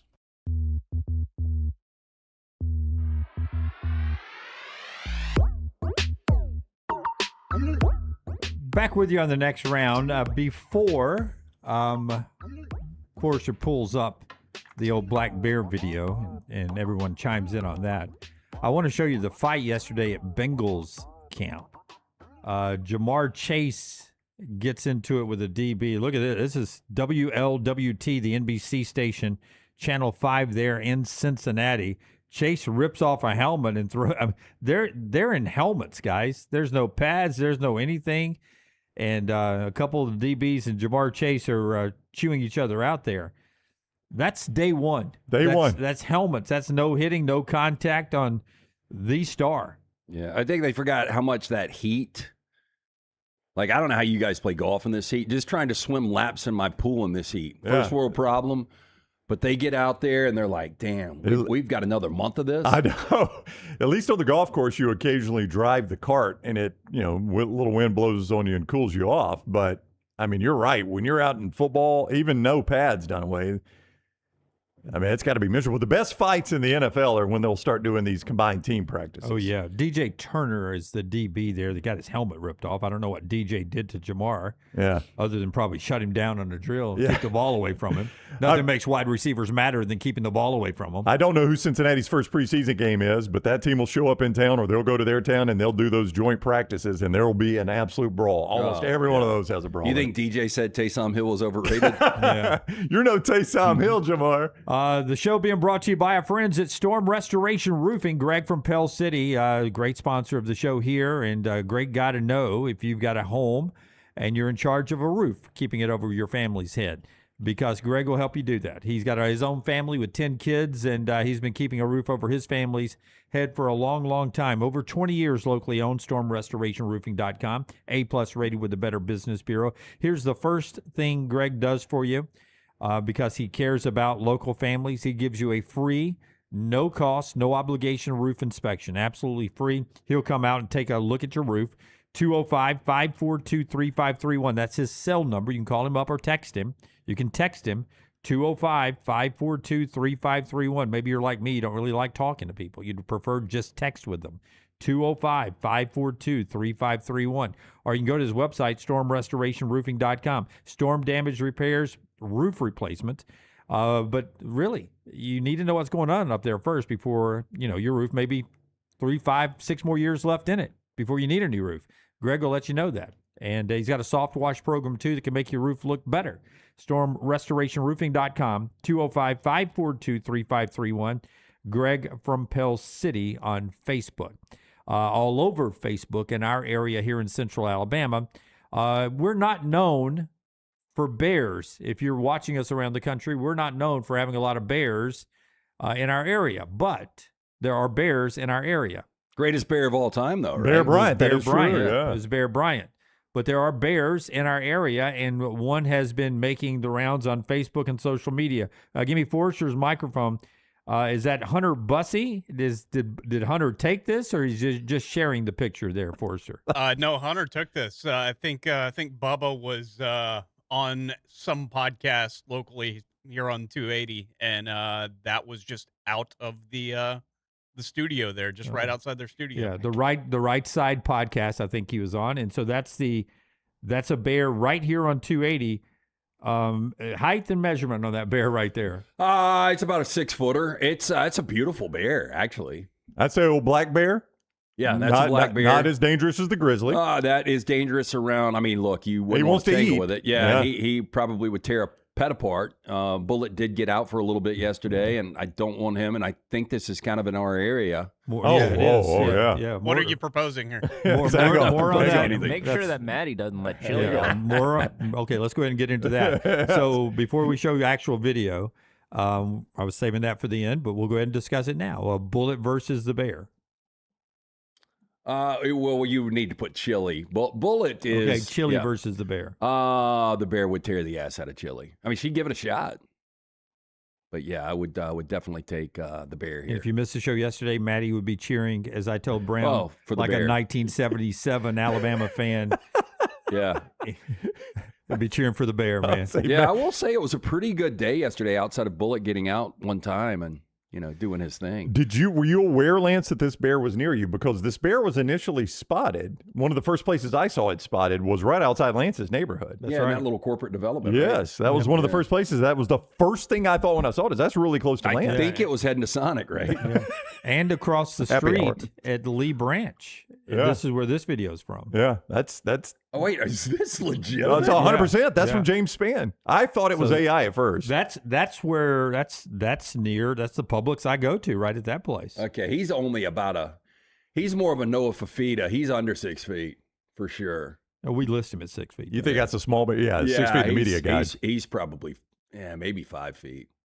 That's a pretty good gallop there. No, it is, yeah. Yeah, this bear's been all over, the Greystone area of 280, down near where we all live. It's really sad on the desk because here. I don't even know if this is a fully grown bear, and you just wonder if he's gotten out trying to find food. Like, you see deer everywhere. Yeah, he has to be scared to death, running with people filming him and stuff. I genuinely feel sorry for him because I'm sure he is scared. Yeah, I'd throw him an Uncrustable if he comes around. You wouldn't want to do butter that. and honey flavor. That's not what you want to do there. Yeah. I don't know if they're like as soon cats. as Maddie gets back into town, Maddie will give it to Chili and say, "Hey, take the bear this Uncrustable." She is. I don't know if she's going to make it back. She's stuck. You probably want to. I thought I said it the other day. Yeah, you probably want to tell the audience. Engine blew up, and she's at the mercy of whatever the dealership is up there. So that's the black bear here on Highway 280. Big story in this area. Not as big as the anaconda that used to be in Brown's neighborhood. What would you rather have in your neighborhood? Would you rather have an anaconda or a black bear? I'd rather have a black bear. Yeah, because it's been here. It's been part of this area forever and ever and ever and ever. Yeah. Since the beginning of time. Yeah, the black bear will eventually go back into the woods where he knows where to be. The anaconda, he's like, oh my God. Yeah, where am I? Who put me in this lake on this mountain? Yeah, mountain. All right, show being brought to you today by Alexander Shunnarah. Get ready with the spotlight. Before you hit the spotlight, tell us about Odie's, LT. Odie's Tavern, great place to go for lunch or dinner, place to watch Major League Baseball. You can, if you could bear this weather, you could sit outside with those ice-cold beer buckets full of the Bud Light. Rodney Davis has been doing the incredible food for 4 decades now. Not only the wings, the burgers, the great sandwiches like the Diablo sandwich. Both locations, the newest location in Edgewood, the original location in Crestline. Get in, see Will Haver and that great staff. Don't forget about those Odie's Famous Cup cocktails. Birmingham Institution is Odie's Tavern. The College Football Spotlight is presented by our guy, Alexander Shunnarah, trial attorneys, Shunnarah.com, Shunnarah.com. That is the website you go to for Alexander Shunnarah, trial attorneys. You don't pay a dime unless they win your case at Shunnarah.com. When you visit Alexander Shunnarah, trial attorneys, you'll find that he does much more than personal injury work. He also does bad drug and device claims, workers' compensation. He does employment cases, storm damage. The list goes on and on and on. So you can trust our guy, Alexander Shunnarah. You don't pay a dime unless they win your case. Shunnarah.com, Shunnarah.com. By the way, everybody starts camp next week in college football. So that's exciting. We'll have teams out practicing and then scrimmages, a couple of scrimmages before we get to the game, 30 days away from the start of the college football season. And the Big Ten Media Days will be wrapping up today. Yesterday was a big one. Oregon and Ohio State was there. Dan Lanning here gets asked what having so many guys back at his program does for expectations. When you get a slew of returners like your team has on the defensive line, Dante Moore at quarterback and others, for us on the outside, it raises expectations for your team for this upcoming season. When you learned that all of those guys were coming back for this 2026 campaign, how did it land for you? I was pretty excited. Nobody's going to have higher expectations for our team than us. We're the guys in the building doing the work every single day. Certainly really proud of the team and the work that they've put in, but we have high expectations. We've got a lot that we want to accomplish. So having players like that only helps you. I think it speaks volumes of what they think of the culture at Oregon, what they want to be a part of, and a great recognition of, hey, I've got an opportunity to improve and grow. And that's one of our DNA traits. We're about growth. Now, somewhere else, he actually said, we are building towards a national championship here at Oregon. And I just went back to what Kalen DeBoer didn't say in one of his comments, according to some Alabama fans. I think he answered it not exactly the way Saban was, but Saban would have never talked about, the outcome. It was always about the process. But are you ever bothered by coaches who say we're building towards a national championship and don't deliver a national championship? You know what I mean? Yeah, well, I was going to ask you guys. Dan Lanning's done an incredible job. He really has. But the problem is the last 2 years, he got run off the field in the playoffs against Ohio State, and last year he got run off the field against Indiana in the playoffs, both eventual champions, but both from the same conference. And in the regular season, Oregon looked prepared to show up in those big games. And they just haven't over the last couple of years. So does it ever get to a point where it's great we're winning 10 games and we're getting to a college football playoff, but sooner or later you've got to win these big games? You got to win it all at some point. And I don't think you have to say it, but he's got to win it all. He does. And like if I said, are they close to winning a national championship? You would answer that how? Yes, I think they're my pick to win it all this year. Would you say they're close to winning a national championship? Yeah, I've got them winning it all this year. But it certainly didn't look that way when they played Ohio State and Indiana. I mean, they got run right off the field by not just teams that went on to win the national championship, but teams from within their conference. I mean, it's not like they ran up against an SEC buzzsaw and you're like, oh, those are teams in their conference. They lost 2 conference teams very badly in their last 2 semifinal appearances. Excuse me. So yeah, I agree with you. They feel close to a national championship, but then I watch them and I'm like, how close are they really? Do you know what he is in conference in the Big Ten? How many games? 18 games. 18 games? I'd go 17-1. I'd go 16-2. He's 17-1. His one loss to Indiana last year. Yeah, that's regular season. He lost to 2 Big Ten teams in the playoffs, of course. Yeah, he's still 26-3 overall. His overall record, if you go back to the Pac-12 days, he's 48-8. Yep. All he does is win games. That's all he does. And, from 10 wins year 1 to 12 wins, 13 wins the last couple of years. I'd be shocked if they don't, win 12-plus games this year. I mean, he's done an incredible job, and he's only 40 years old. He is the guy that I would want in Oregon. I wouldn't want him going anywhere. And I think eventually, if it's not this year, he will win a national championship.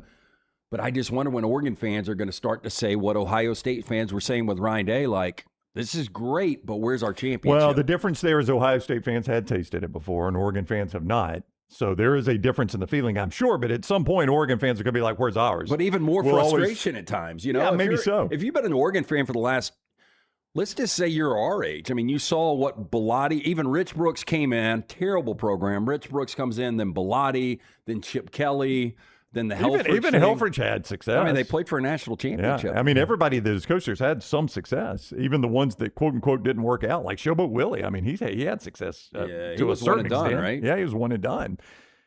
It would, if I were an Oregon fan, though, I really do think my head would absolutely explode at the sight of seeing Indiana win the national championship. And I'm like, in our own conference, if they can do it, how can we not? We have every resource available. Yeah, Oregon didn't even play in the Big Ten championship game last year. That's how good the league was. But what separates Dan Lanning from Sark and now Kiffin at LSU in your mind? I mean, don't all 3 of them sort of have something in common? All 3 of them have to eventually win one of these things? Yeah. I mean, the difference is Lanning is more of a charismatic guy than Sark. Oh, yeah. Or then Sark and Kiffin. Even Kiffin. I mean, he doesn't have the social awkwardness as either one of those guys. I mean, but Lanning, if you're not an Oregon fan or a Dan Lanning fan, I'm not an Oregon fan, but I'm a Lanning fan, but he can come off abrasive. Oh, yeah. I mean, he talks some crap. Yeah. I mean, you go back to the Colorado game, remember? Yeah. Oh, yeah. And he made a point. Clicks. By the way, he made a point in that game. He did. He made his point. I told you, he's like, if you kind of know going into the game, the message he's trying to deliver, he's one of those guys that will cover for you. Yeah. Cut 16, if you can, Tyler. Cut 16. Ryan Day yesterday. This is the state of the Big Ten and the world we live in right now. One of the questions Ryan Day gets, again, 5 years ago, Jim Dunaway would not believe this question. What do you expect in the game on October 17th? I'm so sorry. 5 years ago, Jim Dunaway would not believe this question. It's a question to the Ohio State coach about playing Indiana on August 17th. Oh, Lord. What do you expect in the game on October 17th this year in Bloomington? Well, I think, it's going to be a great environment. We haven't played since Coach Signetti's been at Indiana, but I know that, the atmosphere there has changed and it's really ramped up there. So that'll be another game on the road that we're going to have to really prepare for and play well. But you got to give them a lot of credit. It starts with the quarterback and how he played last season, and then I don't think enough people give enough credit to that defense and how well they played. We look back on the game that we played in the Big Ten championship game, and look at some of those key situational things that we should have done a much better job with, and we take ownership of that, and we had to get that better. They won in those situations. If we win those situations, the outcome's different, but that's football. And that's where we got to be better and make sure that we're ready next time when those opportunities come up that we make the plays. 1-1 in 2 battles now between Ohio State Ryan Day's version and Coach Signetti's Indiana version. Yeah, we are in such a weird world when he's talking about, we've not had a chance to play them in Bloomington. I'm like, you used to go to Bloomington and it was 30,000 Ohio State fans and 5,000 Indiana fans. How many quarterbacks will you take to Bloomington this weekend? Will you work any of the younger quarterbacks in? He would get pissed, like, let's don't disrespect Indiana. They're in our league. I mean, it is a different world. Back and look at the last time before SIG they played in Bloomington. I can find it real quick. I just want to see what that number would be. Yeah, good time to go to our friends at Winsipedia. I've got it right here. So what are you looking for? You're looking for the score of that game, Lance? No, I'm looking what the number would have been. Oh, I can't give you the point spread. I could find it. Yeah, I mean, what was the final score of that game? Winsipedia taking a little longer than I wanted to here. Okay, Jim. so I wanted to run this by you guys. So Kirby has coached 81 conference games. Okay, the combination of Dan Lanning and Ryan Day have coached 78, so very close. Okay, 78 Big Ten games for the combination of Lanning and Day, and 81 for Kirby. Who do you think's got the better overall record? I'm going to go Lanning and Day. Yeah, it's going to be the Big Ten. As I will tell Joe Klatt till the day I die, it's a tougher league in the SEC. So Kirby, 81 games. What do you think the record is in the SEC? I will say Kirby in 81 games. How many years is that? It's 10. 10 years? Yeah. I'd say I'm going to say he's lost 17 of them. No, I'm going to say he's lost. Is this counting any postseason or just regular season games? No, these are just regular season. Regular season games, I'm going to say he's lost 9 of them. He is 69-12. Wow. And 81 games. The combination of Lanning and Day in 78 games is 72-6. Wow. Half the losses. Wow. That's pretty crazy because, Kirby, we do consider him the best. If not, it's not one of those two guys. It's SIG, which is kind of crazy. So your Those last 2 guys are close, though. They're in the top 5. Yeah. Your last few visits to Bloomington. What was the last year they played in Bloomington? The last year they played in Bloomington was 2023, and it was only 23-3. I say only because the one before that was 54-7 in 21. In 19, it was 51-10. In 2017, it was 49-21. Ohio State, Bloomington used to be what the trip to Vanderbilt was in the SEC. Yeah. Now, Bloomington's not Nashville, but my point is, like Alabama would go play at Vanderbilt, more Bama fans than Vandy fans. Auburn would go more Auburn fans than Vandy fans. Georgia, more Georgia fans than Vandy fans. You go up there, you got your easy win. You said 23-3, right? 23-3. Yeah, here, guess what the line was? Ohio State at Indiana. I would say this is 3 years ago. 21.5. 29.5. Did not cover. They did not cover. No. Did not cover. Got in under that number. Tom Luginbill joins the show on the other side, brought to you today by our friends at New York Butcher Shop. Hey, great place to get the weekend kicked off the right way. Stop in, see Jim, the incredible staff of butchers. There are 2 locations for you. The original Cava Heights, Highway 119 in Greystone, from the fresh meats, specialty items, deli sandwiches, great for lunch or dinner. Fantastic selection of fine wines and desserts as well. Get into either location. Tell them the next round sent you. Rare quality, well-done service. It is the New York Butcher Shop. Follow LT on Twitter at @TheLanceTaylor. Facing time for a crime, huh? Got a list of charges looming over your head. 5-0 got your back up against the wall. Them alphabet boys trying to sit you down on that rack. Well, have no fear. The People's Defender is here. Attorney J.B. Brown, powered by Alexander Shunnarah Trial Attorney. He meticulously investigates every case and challenges evidence. Dedicated to protecting the rights and futures of individuals facing criminal charges. Hit him up now at thepeoplesdefender.com. Thepeoplesdefender.com. Physical office location, Birmingham. Sterling and the fine folks at Champy's Chicken on Highway 119 in Alabaster want to welcome you in for a great lunch or dinner starting at 11 a.m. every day. Chicken that's brined overnight and cooked to order, and the taste of the Delta with those Delta recipe tamales. Champy's is perfect for all your tailgating needs this football season. You can also choose Champy's for your next party, wedding, or birthday. Great food, great people. Champy's Chicken on Highway 119 in Alabaster, and everything online at champy'schicken.com. At Central State Bank, we are large enough to serve you and small enough to know you. Manage your money with ease, whether it's mobile banking, hassle-free checking, competitive loans, business solutions, or personalized financial advice. We're your hometown bank with big-time service. Visit us today and experience banking made simple, because at Central State Bank, you come first. Member FDIC. Next Round shirts, Next Round hoodies, and Next Round hats all in one place, nextround.store. Find your favorite piece of gear from your favorite show and put it in your rotation. You never know, you might be in one of our videos showing Next Round gear being worn all over the world. Find all of your favorite Next Round gear by visiting nextround.store. Place an order for you and that big Next Round fan in your life at nextround.store. Look your best at work, at school, at the stadium, or anywhere you go wearing Next Round gear from nextround.store. Hey, there's nothing worse than waking up to a plumbing problem. Don't get caught in a flooded house. Call the guys at Hemp Hill Services. Adam, Chad, and the team at Hemp Hill are the only ones I trust to fix it and fix it right the first time. Hemp Hill Services does it right and always at a fair price. For all of your plumbing, cooling, and heating needs, trust the name that Birmingham has trusted since 1954.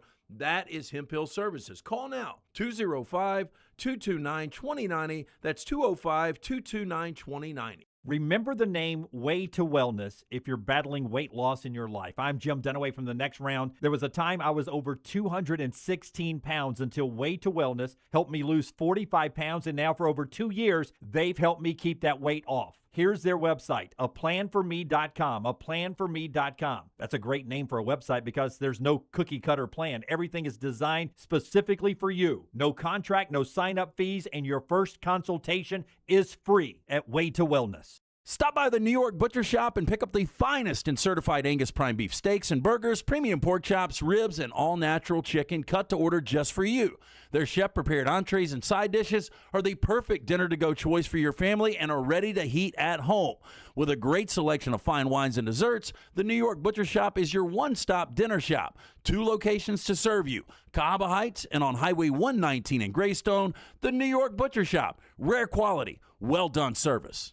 Storm season is here. Make sure you have a plan of action in place right now. Greg from Pell City and Storm Restoration Roofing should be your first call when storms hit. Insurance companies love working with Storm Restoration Roofing because of Greg Nelson's name and reputation in the industry. When storms hit, call Greg Nelson. He's local, 205-542-3531. He's the home of the free no-cost roof inspection. Greg from Pell City on Facebook, 205-542-3531. It's Storm Restoration Roofing. Jim Dunaway, Lance Taylor, Ryan Brown. The Next Round, presented by Bud Light, is on now. All right, hour 2 of the show. If you're with us on the podcast here, don't forget to go check hour 1 and hour 3 out, available here on Spotify or wherever you get your podcast. And, of course, if you're with us live, this hour brought to you in part by the wonderful folks at Way to Wellness, your journey to healthy living.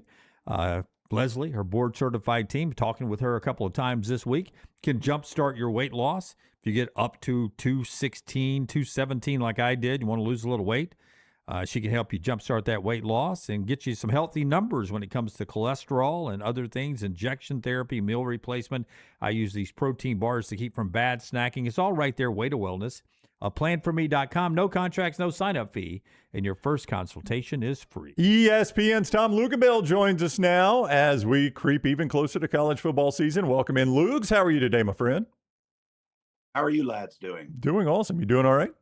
Yeah, I'm fantastic. Yeah. First time from your new setup here. I like it. I like all the movie memorabilia you got there. Oh, yeah. This is my somewhat almost completed office / TV studio on this other side over there as I'm moving down to our lake place full time. Love it. Love it. Great place to live. We were just talking about Oregon before you came on. We played some Dan Lanning from Big Ten Media Days. And I asked the question, how close is Oregon to the national championship, to winning one? And your answer, most people's would be, oh, they're very close. Oregon is very close. With that said, 2 conference teams have worn them out in their last 2 trips to the playoffs. So if you look at it from that perspective, are they as close as it seems on the surface?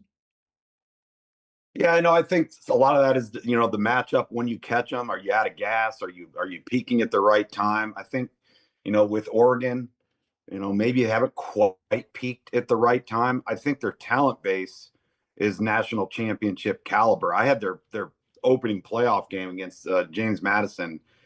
And when you really start to look at, you don't realize how big they are up front in the offensive and defensive front. And that did not used to be Oregon. They've completely transformed the style of athlete that they're playing with. Their corners are tall, right?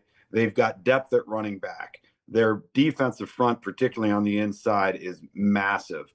I think what they've got to figure out, and I don't know if this is a training thing, if it's a timing thing, if it's pulling back in practice, limiting contact or whatever. They've got to try to figure out maybe what that sweet spot is on the back quarter of the season, so that when you're hitting that point, and because that is an absolute gauntlet to get into that playoff structure, and you just have to be at your very best to continue to just keep advancing. I think we saw that from Miami last year. Like, Miami had that 2-game drop, and then next thing you know, all of their best football is being played at the right time.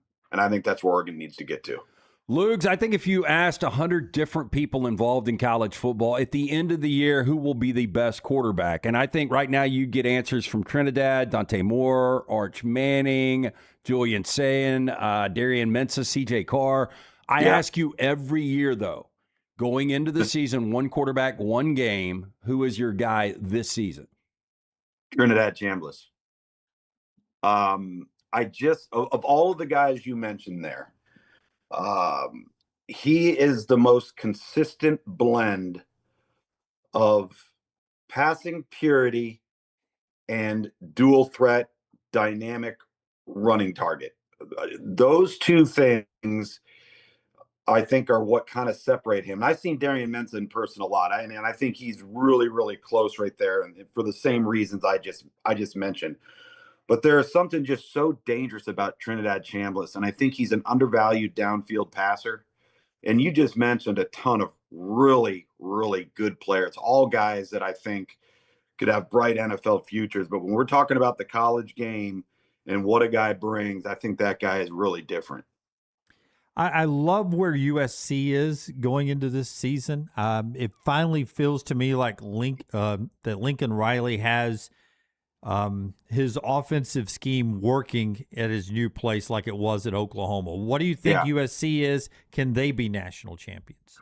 Well, I got to start seeing SC look like the old SC on defense, and that's been the issue. I grew up in the old Pac-8 and Pac-10 before it was ever the Pac-12, and it used to be, and you guys were in the last 15, 20 years, you go on the field in pregame warm-up, and you look at Alabama, and you're like, they look different, right? And then, you get on the field, you look at Georgia, they look different. That's how USC used to look. But they don't anymore, particularly along the fronts of the line of scrimmage. I think they've gotten better, and we saw a significant improvement over the last 2 years on defense. But I don't know if they've had those difference-maker dudes where, I remember having SC against UCLA, 3 years ago, and SC had one projected NFL draft choice in their entire 2 deep on defense. This is USC, right? And so until I see that jump on defense, I'll continue to withhold the judgment. And I say that because we've seen what a Lincoln Riley offense at an optimum level can do. And we've also seen it get to the playoff. We have yet to see them win a playoff game. And it's by and large been because they haven't had the same team on defense as those Clemson teams that they had to play or those Georgia teams that they had to play. So I think Gary Patterson was a huge addition. I think that's going to be a great marriage. It allows Lincoln Riley to really, not that he ignored defense before, but it hasn't, in my opinion, been an upper tier priority. Now you've got the priority on that side of the ball, and you can trust the leadership over there, and he can really focus on, and I agree with you, Jim. I think offensively they've got some really, really good pieces. So I need to see them grow on defense, bottom line. ESPN's Tom Luginbill with us on the Alexander Shunnarah Trial Attorneys Hotline. I'm going to give you 3 guys that have been elite defensive coaches, maybe still are. I'm not saying they're not anymore. And I want to ask you, the offense they are now coaching for, which offense puts the most stress on that defensive coordinator? And you mentioned him, Gary Patterson at USC, Jim Knowles at Tennessee, Will Muschamp at Texas. The Heupel offense, the Sark offense, the Lincoln Riley offense, which one puts more stress on your own defensive coordinator? If I were to say scheme and preparation, I would say Texas with Will Muschamp. And I say that because there is such an emphasis under Sark to implement so many pre-snap things that you have to account for just to be right on defense in your alignment by the time the ball snapped. If you were to ask me that in terms of pace of play, I would say Tennessee and Jim Knowles. Because when you're operating and you're trying to run a play every 11 to 14 seconds and you spread the field out so wide and you force the defense to play in so much space and they got to get lined up fast and you limit their substitution, I think that's a real challenge. Yeah, and I did a poor job of setting that question up. So what I was really asking you is, does Heupel's offense in a game put stress on Jim Knowles because they can score quick or they can be off the field quick? Asked it in terms of, the potential negative effect. Yes, I would say it would probably be Tennessee because again, and you all of them, Hugh Freeze, Gus Malzahn, all the up tempo guys, they'll all tell you this is all fine and dandy, but if you don't get a first down, you're in trouble because the first down is what triggers it. And the next thing you know, you're 3 and out and your offense is on the field. If you were too reliant in doing that on shot plays and you don't convert them, you're off the field. So there's often not a methodical tone to that type of offense when you're going at hyper speed like that. So I think that would put the most strain on a defense. Okay, a couple of layers to this question. Full disclosure, I thought John Mateer would have a easier transition to the SEC. The injury might have been something against Auburn. I think a lot of people believe it was. They still didn't have a 500-plus yard rusher on that roster, which is insane. With all that said, Mateer is coming to this year. You've seen him. He is bulked up. I mean, he looks jacked. Outside of Tim Tebow, I can't remember a quarterback that looks like that's ever been super productive. Are you worried about the physique at all? And do you think he has a much better year, too? Because for whatever reason, this Oklahoma defense, I like this Oklahoma team a lot this year. I look at Mateer the same way I look at Sam Levitt. Is he going to stay healthy? Because that's, at the end of the day, you can be bigger, faster, stronger, and you can have a bunch of talent, but you can't make the club sit in the tub. So, I think that's really important. The question about bulking up and putting that type of mass on, I think really comes down to, has it hindered your range of motion? Has it hindered your flexibility? Have you become more rigid as a result? And those are all things that the strength conditioning and the athletic training staff are monitoring and keeping a close eye on with every athlete. But, I think he's really talented, but I also think he's very streaky. His really good is exceptional. And then there's just really, really streaky that leads to poor protection of the football, risky throws. And then the durability part of it, I think is important. And I agree with you. I think Oklahoma's going to be a good football team. And you mentioned the run game. Really, when you really think about it, when was the last time Oklahoma actually We lost you, Luke. You may have hit your mute button there, Luke. No, Hold he's on. not muted. Nope. No? Nope. Was that on us, Tyler? We got you until when is the last time Oklahoma really, really ran the football? Yeah, and your feed is very... Oh, there you go. You're back. You're back. Yeah. All right. Oh, I didn't touch nothing. I swear to God. No, you look very clean. Very clean. But I mean, you mentioned the rushing production. They haven't run the football effectively in a long time. It's been a very one-dimensional offense for considerable. I remember Brett Venables' his first season there. It can run it a lick. So that's something that's got to improve, and I think that will help John Mateer. I'm getting asked this a lot from people I play golf with and just fans in general, that they're seeing a lot of kids in recruiting reclassify, whether to reclassify and go play now or reclassify from the 28 class to the 27 class in recruiting. Do you know why that's the case? And is it just player specific? It does seem like I've noticed more of those in recruiting this year than in years past. Maybe I'm wrong.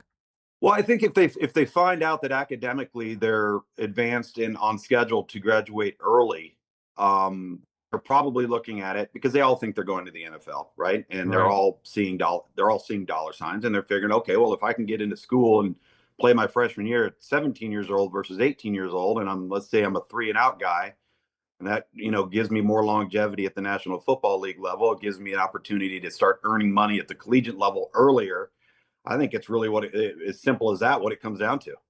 Yeah. So hey, let's go get the paycheck. I was wondering if there was any pending rules that may want these guys to. I remember when the NFL changed, they put the rookie cap in, and I felt like that year, the last year before they put the rookie cap in, I felt like a few guys went to the league that maybe shouldn't have gone to the league. I was wondering if there was something on the horizon that maybe had these kids trying to get in as early as possible. But that's a great point on you. If you're finished academically and you're really talent-wise out of high school, that competition level, why not go ahead and move on? Yeah, and especially if you're going to be an early enrollee. Ramondre Stevenson, NFL player for Oklahoma, back in the COVID year, had 110 a game. And then Eric Gray. I do not remember Eric Gray. Yeah, he played at Tennessee. He was a Tennessee transfer, wasn't he? Oh, that's right. Yep. Yeah. He had almost 1,400 rush yards for Oklahoma. That was the last time they had a 1,000-yard rusher. But you don't see any. 6 years ago. Yeah, you don't see any P. Ryans. You don't see Adrian Peterson. No, you're right. And that's not crazy, right? Yeah, and this is a team that won the Joe Moore within the decade. Like, best offensive line. It's baffling. It is. Yeah, I mean, hey, listen, and that's not what you think about when you think Oklahoma. That conversation's happening in this very state as well. Alabama fans lost their minds last year at them not being able to run the football. It is, and it was when Alabama and Oklahoma played. You saw it. Nobody could run it that night. I know, and I'll tell you, and they still made the playoff. Right? And won a playoff game. Yeah. Well, everybody in the stadium, including the hot dog vendor, knew they couldn't run. That's right. Yeah. Hey, let me ask you about two West Coast quarterbacks, because I want to see if you've seen them in person, and I want to see if either one of these guys is 5'10". I think they're both listed at 5'10", 5'11", but there is no way. Noah Fafita in Arizona and Damon Williams at Washington. Who is the smaller player? And have you seen those guys like at eye level? Yeah, I have. They're both in the 5'10" range. I've seen them both in high school. Now, they might have had a spurt or what have you, but I saw them in the camp and combine circuit in person several years ago. They're 5'10" to 5'11", maybe on a good day. Okay, I wanted to do our viewing menu while you're here with us so we can extend out the length of conversation about movies and things.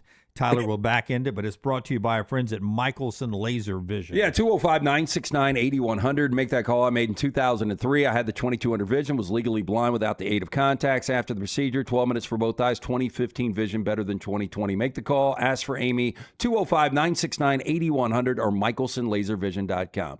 So, Luginbill, one of your favorites is Hugh Jackman. Last night, I buy The Death of Robin Hood. I don't think it's for everyone. I thoroughly enjoyed it. How it's the deepest, darkest, most vulnerable Hugh Jackman I have ever seen. I'm not saying it's his best performance, but it was raw and it was bleak. Have you seen it? I have seen it, and I can see why people maybe wouldn't care for it. I am a huge Hugh Jackman fan. I think just from a multi-talented perspective, the song, the dance, the acting, the various roles, he's probably the premier actor working right now. I liked it because it was a totally different. How many different takes have we seen on Robin Hood, right? Yeah, this was a totally different approach. The anti-hero. Yeah, I mean, they're basically he was the bad guy. Yep. And it's not. It was against everything we've been taught about Robin Hood. But I did enjoy it. I thought it was pretty good.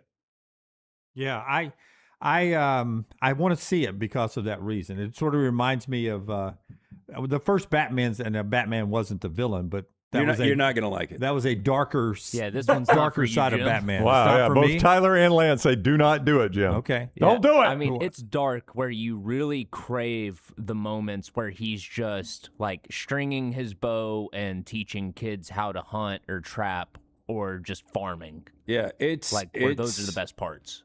It's a slow burn too. Yeah. You got to go into it understanding that. But you like I would just assume it's more realistic in those times. It's gritty, it's dirty. I mean, like you've got Mary Elizabeth Mastrantonio in the 1991 Prince of Thieves. I mean, she's had her eyebrows plucked. I mean, she's had This is grittier than that. She's had filler. Yeah, I mean, this is realistic. It looks like visually. It looks like Braveheart. Yeah. And I did think it was, kind of in a dark way. It was beautiful, like Northern Ireland where they filmed everything. I thought it was really good. Are you watching anything as far as a show right now?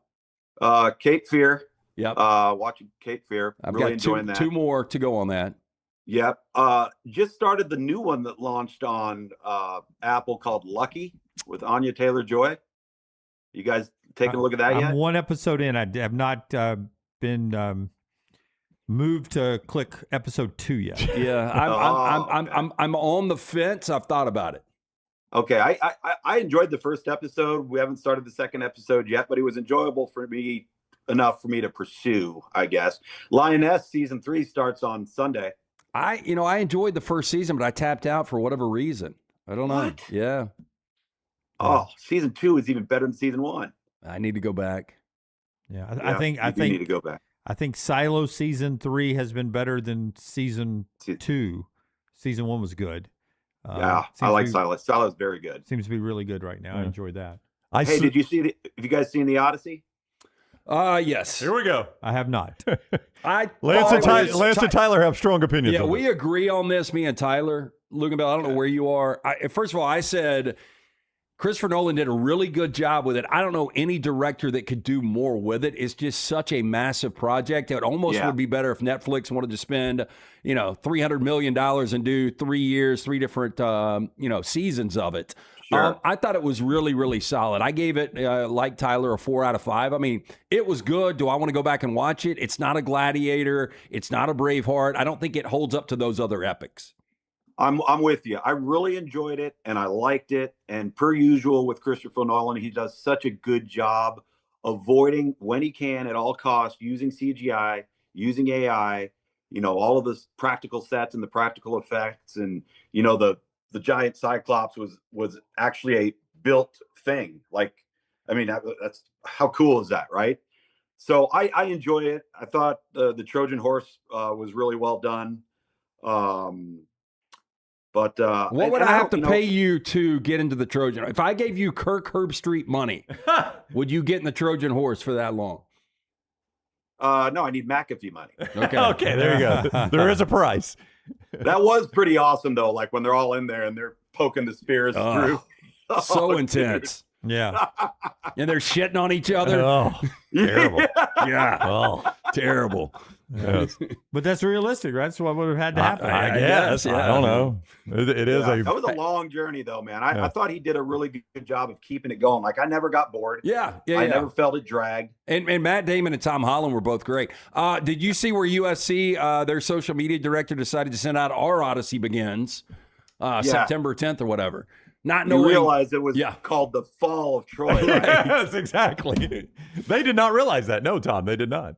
By the way, before you go, I saw this morning Michael B. Jordan directing and starring in a remake of the Thomas Crown Affair. Thomas Crown Affair, yeah. I like Thomas Crown. I like I've never seen the original, the Pierce Brosnan, Rene Russo.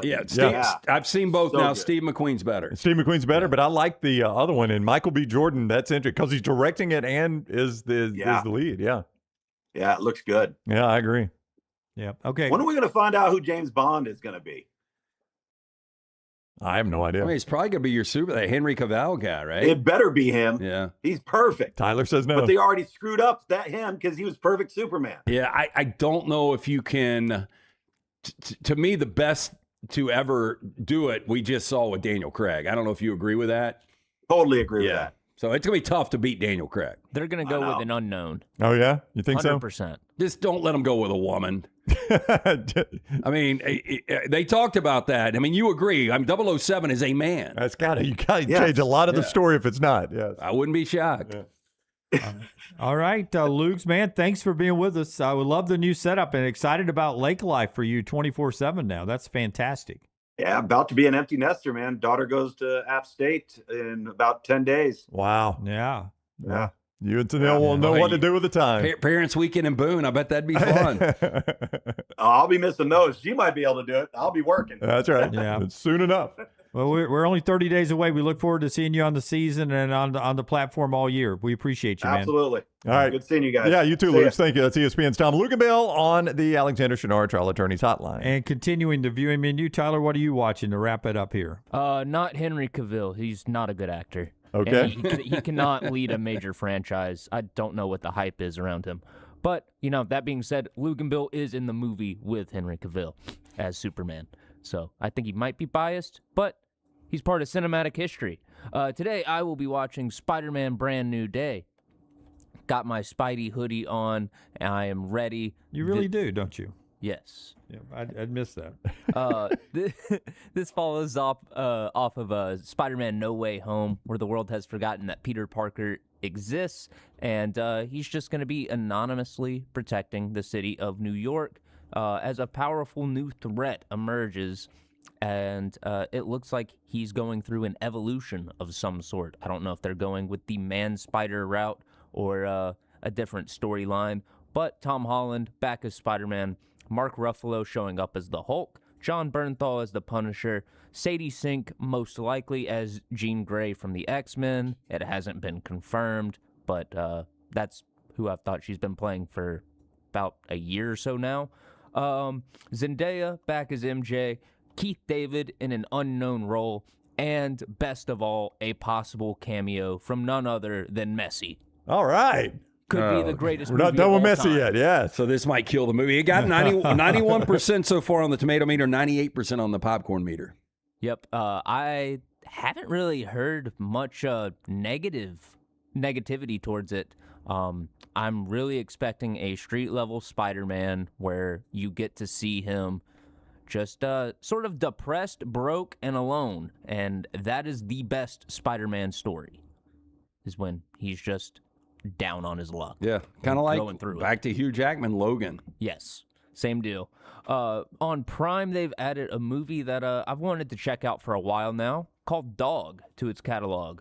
With a dog named Lulu by his side, Army Ranger Briggs, played by Channing Tatum, races down the Pacific coast to make it to his soldier's funeral on time. Along the way, Briggs and Lulu drive each other completely crazy, break a handful of laws, narrowly evade death, and learn to let down their guards to have a fighting chance of finding happiness. It sounds like your experience with Bullet and Chili. I will tell you, it's one of the best dog movies I've ever seen. I've seen it multiple times. I saw it in the theater. It's well done. All right. And I'll go on, this is not a spoiler, the dog ends up okay.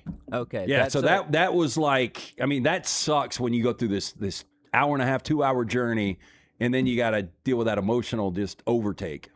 Yeah, I think for dog movies, that's the only okay spoiler to give, because the answer to that will completely shift if someone is even interested in the movie. Yep, I agree. And then finally on Viewing the New, the other day it was announced that David Johnson was going to be taking over the Black Panther role as Chadwick Boseman's son in Black Panther 3.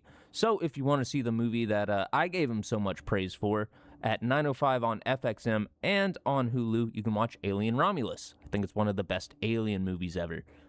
He's also in The Long Walk, which is available on HBO Max. Highly recommend that as well. And that's all I got. That's what Tyler's watching, brought to you by our friends at Michelson. Before we go to break, 40 and 40 in our next segment. Tyler will be back with us in hour 3 with his 4 downs on this Thursday. But I came across last night on TikTok some songs that never went number 1. Okay. That are, like, to me, Britney Spears, my favorite song of hers, I don't know what it is for you guys, but it's Toxic. That's my favorite Britney Spears song. I'm surprised I didn't hit number 1. That number was 9. Huge. Number 9 on the list. Was that the video with the snake? Was that Toxic? I don't know. Yeah, I think it was. Party in the USA, Miley Cyrus didn't go number 1. It was number 2. Levitating with Dua Lipa. Dua Lipa, that's a heard good that song. for years and years. Yeah. Number 2 is as high as it went. As we get ready to go back into stadiums, Mr. Brightside by the Killers peaked at number 10. And is that overrated song not hanging around at number 1 nonstop? The one with the chick with the bad bangs? Yeah. Choosing Texas. Choosing Texas. 15, 16 weeks. Yeah, that's Number 1. crazy. Yeah. You don't like it, I take it. I mean, I think you called it overrated. Overrated. Yeah, It's going down as one of the best number 1s of all time. Yeah, it's going to have the longest run maybe of any number 1 ever. I mean, it might have the longest run. I don't think it's going to go down as one of the best number 1s of all time. Stand By Me, B.B. King. Uh-huh. B.B. King, B&E, I don't know. Number 4, Don't Stop Believing. By Journey. Journey peaked at number 9. Yeah, it never had it got all, and by the way, it's one of the most overplayed songs ever, but it really didn't get the height of its popularity. I bet it after the Sopranos finale, I bet it got higher than 9. Where it went number 1. Oh, not number 1, but Higher than 9, yeah. 1981 is when it peaked at 9. I need to go back and check and see where it was. Yeah, after that. I'll check it. Yeah, and then the one that surprises me the most, Hotel California by the Eagles. What was better than that back in that day, that time? I don't know. Scott would tell you anything, but I mean, Hotel California is a great song. Peaked at number 8. Only 8, huh? Yeah. It's a solid album, too. You know, it's funny I bring that up because I was on the chorus yesterday with you and I had the music playing in the speakers, and I'm not going to remember the song that played, but a song played in Benny G. I gave that to you. Yeah, Benny G. Jim introduced me to a new artist, Benny G. Kind of country meets Noah Kahan, maybe. Yep. So a song played, and I don't remember the artist, I don't remember the song, but the song played and it ended, and in my head, I immediately started hearing the song that followed that on the original album. Does that make sense? Oh, yeah. And I do that with numerous songs, and that's something this generation will never do. Because of the sequence of the Because songs, they can sequence the song any way they want to sequence it. But back in our day, when we were kids, the song was sequenced by the way the album or the CD or the tape or and whatever. Sometimes the albums were, I would assume, put together, this needs to be track 2 after this track. That's at right. 1 Yeah. before this track It at flows 3. better that way. Yeah. And a song ended, and I immediately started hearing the song that followed it on that. And I wish I cannot remember who even the artist was. Yeah. And I thought, I understand what you're saying, though. But it occurred to me like, man, that's something this generation will never do because they can play it in any order they want. I do remember, Lance, after that. I don't know if we were streaming yet or not, but the Don't Stop Believing had a rebirth after The Sopranos. Oh, yeah. Yeah, that was 2007. Yeah, I don't know I mean, if we were streaming Ireland, it got up to number 4 in 2007. I can't find. I mean, you're right. The Billboard 100, it was number 9, but that was in 81, 82. Yeah. I can't find what it did when it came back in 2007. But if it was number 4 in Ireland, I would have think that. Yeah, it definitely was on the charts. Yeah, number 6 in the UK. Yeah, so maybe it didn't get to number 1, but it definitely made it back on the charts after that. I just thought it was crazy that some of those, but the biggest one was Hotel California. That not that is now, very surprising. but during that time, how good that song had to sound to the ears back then. How that didn't go to number 1. I wonder if Stairway to Heaven ever went to number 1. Seems like this would have made this list. Yeah, I would have had that one as the number 1 that didn't make number 1. But that wouldn't surprise me if it didn't. Well, I mean, the critics hated Led Zeppelin because they were so. But number 1 was based on bullies. it was based on sales, though, right? Or radio play. It was a radio play. Yeah. That's I right. can't remember the Radio Casey play. Kasem. This is the Billboard number 1 based on radio play at the that's the way peak it is. position number 16 for. Yeah, it never hit number 1. Wow. They Stairway refused to- to release it as a commercial single. Yeah. Stairway to Heaven didn't even get in the top 10. And it was so damn long. Yeah. Yep. Yeah. Well, you definitely wouldn't put a 9-minute song out as a single. That'd be kind of weird. Well, that's what Leonard Skinner wanted to do. Is why they never could get a record label. But November Rain. I mean, there's some great songs that don't fit that mold. When Skinner was shopping a record label, they got told no 9 times on Freebird. Yeah. 9 record labels told them no hearing Freebird. Yeah. Freebird, Purple Rain, those are great songs. I bet Bohemian Rhapsody never hit number 1 until after the film Bohemian Rhapsody. Yeah. Or no, after Wayne's World. I guarantee it did after Wayne's Oh World. yeah. That's crazy that it peaked 3 different times. Yep. That's hard to do. That is crazy. Yeah. Strawberry Fields Forever, Penny Lane, never number 1.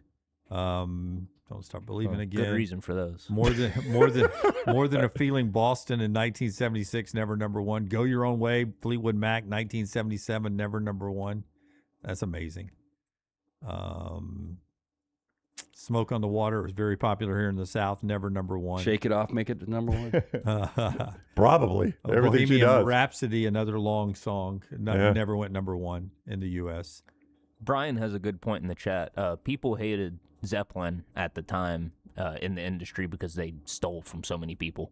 Well, I mean, the way they operated like the mob. Oh, yeah. Yeah, and they had ex-FBI and guys working as their roadies. I mean, it was... And Jimmy Page doing black magic. Oh, I'm almost done with the book right now. The crazy thing, you know how many Grammys they won? How many? 1, and it was a Lifetime Achievement Award. Jeez. Wow. Yeah. I mean, they were never nominated because they were hated so much. John Lennon, Imagine, never number 1. That's hard to believe. That is hard to believe, as much as that song got played. Yeah. All right. When we come back, we'll get to our 40 and 40 team. Lance's Lock gets you back into baseball tonight. Brown, his favorite baseball team is what, Lance? That would be the Washington Nationals. Big game tonight for them, Jimmy. It is, man. I clued Brown in. He had no idea. Scott laughing. Who are they playing? I know who they're playing, Scott. Only because we had a conversation. He had no idea they're 2 games out of the wild card right now, the Nationals. Hey, that manager's doing a good job. Yeah. What's his name? Yeah. Doing 50. a great job. Name one player on the roster. Can't, Scotty. 55 and 54 National, 2 games out of the wild card, playing Atlanta tonight, 6:15 on ESPN. It could be a part of Lance's Lock, lanceslock.com. Well, the Nationals were a part of it yesterday. I had their over, and it went under 5-2. Not a good day yesterday at lanceslock.com. We bounced back with 4 plays, including a matinee game with Forrester's White Sox against the Yankees. That is up and available right now. Free play every single day at lanceslock.com. Jump on board, win with us. It is always brought to you by our friends at Hemp Hill Services. They were out yesterday. Hunter came out. I had a condensation problem. He was able to get my basement unit running, and he was able to take care of the whole situation. Was in and out of the house within 45 minutes. They do incredible work. Again, it's never ideal if something goes down, home or business. The good news is you got the name of Hemp Hill Services, the name Birmingham has trusted since 1954 behind you. Make that call today, 205-229-2090. Tell them the next round sent you. Hard to stop a train. For more information, hemphillservices.com. Follow Scott Forrester on Twitter at ScottForresterTV. You know, sometimes injury attorneys get a bad rep, being called ambulance chasers, showing up to the accident scene before the EMTs get there. At Alexander Shunnarah Trial Attorneys, this ain't that. We get enough cardio. No need to chase ambulances. Look, if you're injured in any type of accident, don't accept a dime from the insurance company. Hit up the gators of the litigation situation. Alexander Shunnarah Trial Attorney. Call 659-777-7777 or AlexWins.law. Call me, Alabama. Physical office location, Birmingham. Hey, Lance Taylor from The Next Round to tell you about one of our favorite places for breakfast, lunch, and dinner. That is Hamburger Heaven since 1982. Hamburger Heaven has been serving Birmingham's best hamburgers, cheeseburgers, French fries, hand-spun milkshakes, and sandwiches made fresh to order. All of their ingredients are fresh and prepared daily. This includes their beef, always fresh, never frozen, hand-pattied each and every day. For breakfast, lunch, or dinner, visit any of the 4 locations, Highway 280, Irondale, Gardendale, and Homewood. At Central State Bank, we are large enough to serve you and small enough to know you. Manage your money with ease, whether it's mobile banking, hassle-free checking, competitive loans, business solutions, or personalized financial advice. We're your hometown bank with big-time service. Visit us today and experience banking made simple, because at Central State Bank, you come first. Member FDIC. Never miss anything from The Next Round when you listen on demand through the podcast platform of your choice, Apple, Spotify, iHeart, or Google Podcast, wherever you listen. Always like, follow, subscribe, turn on automatic download so you can catch every part of The Next Round. Listen anywhere in the world, anytime on the Next Round podcast feed, and support the show by following, subscribing, and turning on automatic downloads on any podcast platform. Listen anywhere in the world, anytime on the Next Round podcast feed. Thanks for always making The Next Round a big part of your day. Remember the name Way to Wellness if you're battling weight loss in your life. I'm Jim Dunaway from The Next Round. There was a time I was over 216 pounds until Way to Wellness helped me lose 45 pounds, and now for over 2 years, they've helped me keep that weight off. Here's their website, aplanforme.com, aplanforme.com. That's a great name for a website because there's no cookie-cutter plan. Everything is designed specifically for you. No contract, no sign-up fees, and your first consultation is free at Way to Wellness. Hey, there's nothing worse than waking up to a plumbing problem. Don't get caught in a flooded house. Call the guys at Hemp Hill Services. Adam, Chad, and the team at Hemp Hill are the only ones I trust to fix it and fix it right the first time. Hemp Hill Services does it right and always at a fair price. For all of your plumbing, cooling, and heating needs, trust the name that Birmingham has trusted since 1954.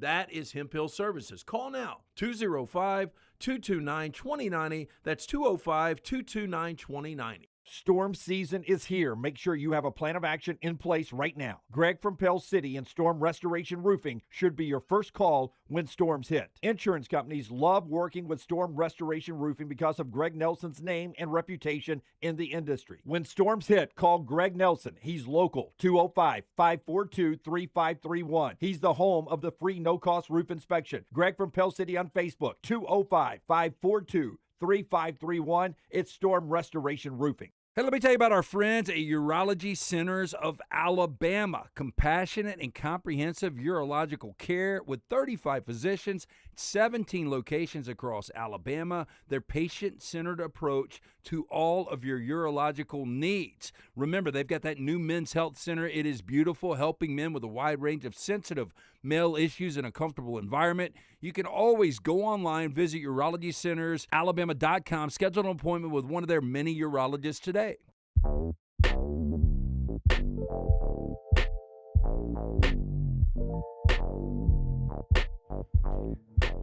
Rolling on towards our 40 and 40 in just a second. A couple of NFL notes before we get there, though. Injuries in camp already. New Orleans, Brian Breesy, the former Clemson defensive lineman, ACL tear, done for the year. God. 1 day in, basically, in camp, 2 days in. Cincinnati edge rusher Shamar Stewart carted off the field, apparent leg injury yesterday. No word yet how severe that is. And then Chris Brazzell, the wide receiver from Tennessee, now with the Panthers, I think. Is that right? I'll double check on that. I'm not certain. Or was it the Eagles? I think it might be the Panthers. I can't remember where we were. I thought it was the Panthers, Brazzell. Panthers. Yeah. Yep. 8 weeks at least he's out with a torn LCL as he gets out there. So some injuries in camp already. And before I tell you about Urology Centers of Alabama, there is what is called as what's it called when you're not holding out but you're practicing? Hold in. Hold in is what it's called. That's exactly the term I'm looking for. According to reports, both Bijan Robinson and Jahmyr Gibbs are doing hold-ins right now because, get this, they're by far the best two running backs in the league right now, in my opinion. Saquon Barkley's in there as well. And Derrick Henry ain't bad. Yeah. These guys are But these guys multiple. are touchdown machines. They are. Those two guys. Bijan gets paid 27th overall with running backs, ball carriers, and Jahmyr Gibbs 31st. And so they want more money. And that's just in running backs where they're paid? Ball carriers is what I saw. They were 27th and 31st. Yeah, they got a good got a good argument here. I mean, and you know, Saquon's made $80 million. He's at 16 plus this year. I want Saquon money. Like, we're better right now than Saquon is. Yeah, and both with, those guys. by the way, with Atlanta's quarterback situation and the fact that their starter this year, and I know this is not a one-year deal with Bijan, you were going to do a multiple-year deal, but this year their potential starter, the Miami Dolphins, are paying for him, or their other starter, whichever one's not hurt, is on a rookie contract. And Michael Penix. So you've got such a bargain at the quarterback position right now. How criminally underpaid are both Bijan and Jahmyr Gibbs when Taysom is making more than both those guys combined? But I mean, but you see what I'm saying though? Where you are at the quarterback position, where you're either starting a guy that's on a rookie contract in Penix or a guy that the Miami Dolphins are paying to play for you. I mean, you've got money right now if you're the Falcons, you would think. Before we do the 40 and 40, our friends at Urology Centers of Alabama brings you part of the show today. They're wonderful folks there that have been taking care of you for over 70 years. And as I shared yesterday, one of our listeners, because of hearing the spot on the show, had something that wasn't feeling right inside his body. So he remembered, man, Urology Centers of Alabama. That's how advertising works. So he called them up, made an appointment, went out there, and thankfully they found a cancer very, very early on, and he says the prognosis is very, very good. That's what early detection can do for you, and that's why you need to stay on top of your health with our friends at Urology Centers of Alabama. 205-930-0920, urologycentersalabama.com to find a location near you, to find what all they can do for you, prostate health to kidney stones, testosterone treatments, and so much more.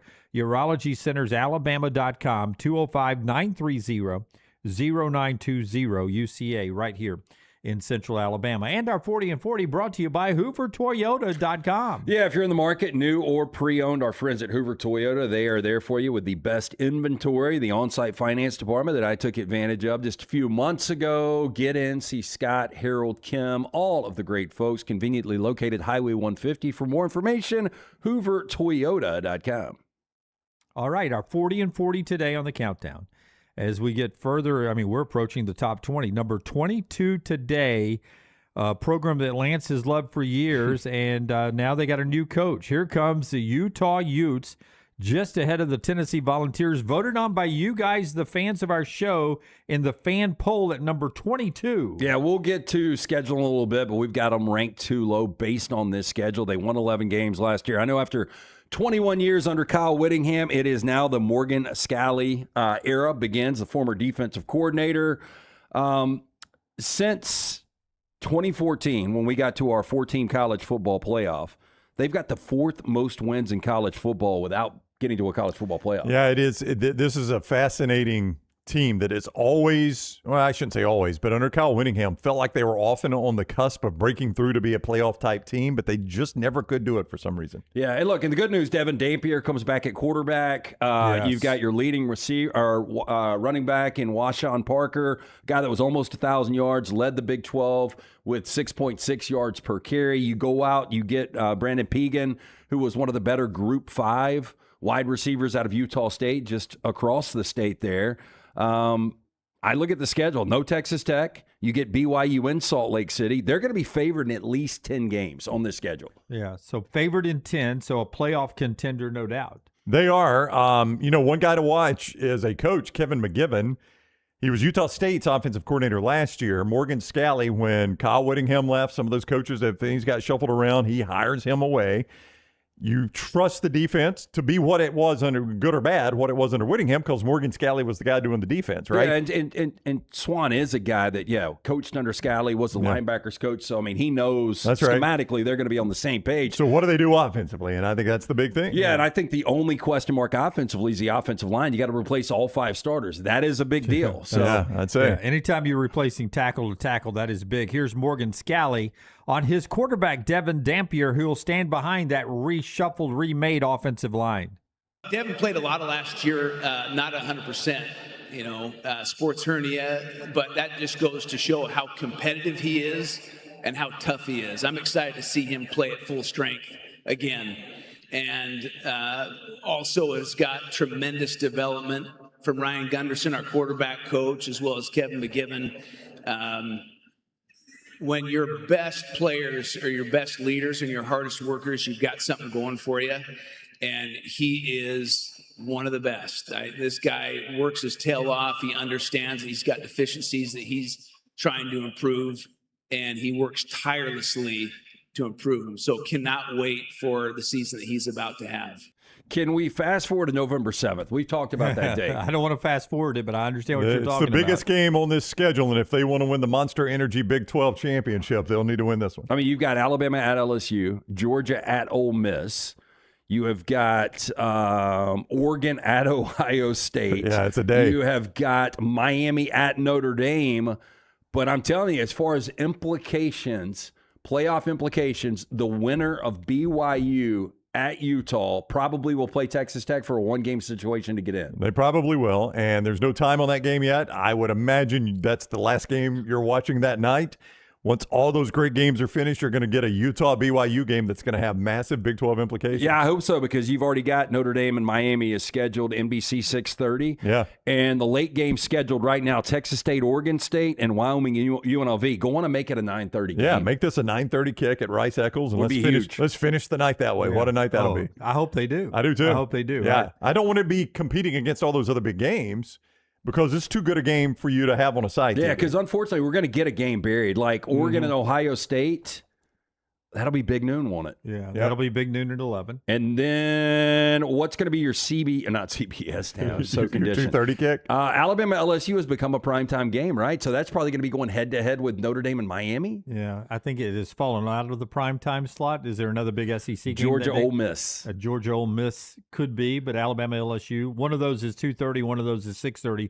One of those two will be going up against prime time. Yeah, and the Alabama LSU, they have reserved it that way, and the same with Georgia Ole Miss, where they can adjust it closer to the game. And I don't see a world where, and this is crazy, where Alabama LSU or Georgia Ole Miss is as big as Miami Notre Dame, unless something has happened along the way to Miami and or Notre Dame, to where it's not as big of a game. All right, some breaking news going on in the sports world that is crazy to think about. I don't know if we can put it into context. Tyler will look down his nose at us and put it into context for us in just a second. We'll get to that. But on Utah, as we wrap up our 40 and 40, top of the hour, Utah is one of those teams that has never been to a college football playoff since we started in 2014. At the top of the hour, dry erase board, 1, 2, 3, 4, 5. Top 5 programs you think in order will be the next ones to make the playoffs for the first time. Okay. Number 1, number 2, number 3, number 4, number 5. We'll see if Utah makes it on the board for everybody. Tell us about Crane U, and then we'll give you the breaking news in the sports world. That's not huge here in the U.S., but it is huge around the world. Our friends at Crane U, from the inspections, training, certifications, whatever you need, Crane U's got it handled. One call you make and you're good. When you call and you talk to Nicole or Francis, make sure you tell them the next round sent you. Crane U's your all-in-one destination for crane certification success. They're going to guide you through every single step of the process, from the comprehensive preparation, both in and out of the classroom. They're going to ensure you're fully equipped for even the toughest exams. Then they're going to streamline your experience by administering both the written and hands-on tests right there at their facility, so you can get certified with confidence and convenience. For more information, craneu.com. That is craneu.com. If you've not been paying attention, FIFA is selling off 21% of its of itself to private equity. It's worth about $20 billion. This sale is, and now UEFA has announced today it and its 55 members are officially agreeing to boycott all FIFA competitions, all of them, including the World Cup. Now, UEFA is pretty important. Yes, UEFA would be, Champions League, the UEFA Champions League. Think Premier League, all of the European clubs. So this is Spain, England, Italy. Every club in there governed by UEFA Germany is saying nope. Germany? Netherlands? I believe they're all governed by UEFA as well. Holy crap. But this is the power. This would be the national teams, too, that when we roll back to the World Cup in 4 years, if they have not settled this dispute, England and all of them would say, we're not going to the World Cup. Well, that's the end of the World Cup. That is what it sounds like, yeah. Yeah, so what are they wound up about? They do not want FIFA to be able to sell off to private equity. And it's FIFA intends to sell up to 21% minority stakes to a corporation that they have founded, FIFA Forward Enterprises, FFE. It'll end up being $4.2 million sale of private equity, and it could bring it up to $20 billion. And this is, most people expect this is the first of every other body like the one the U.S. is in, CONCACAF, to say we also are going to join UEFA. And FIFA will have to decide, are they going to exist, or are all these other organizations going to start something else? Yeah, CONCACAF I would see being the one holdout. Which is us, right? We're CONCACAF. Yeah, and that's just because this deal, Infantino, Gianni Infantino, the FIFA president, notoriously corrupt. He's been getting real chummy with our government. So I do have. You mean like taking a call from the president and letting a guy out of a red card? Is that what you call chummy? Yeah, and then hanging out with them multiple times afterwards and before. I mean, has he been on Air Force One? Oh, I bet he has. And, I haven't seen any pictures, but if I was a betting man, I'd say he was using it to get to all the games, because he was photographed at every single World Cup game somehow. Yeah, the very first big event is the Women's World Cup that rolls around here in a few months. And, so we'll see if that happens. But it's huge news.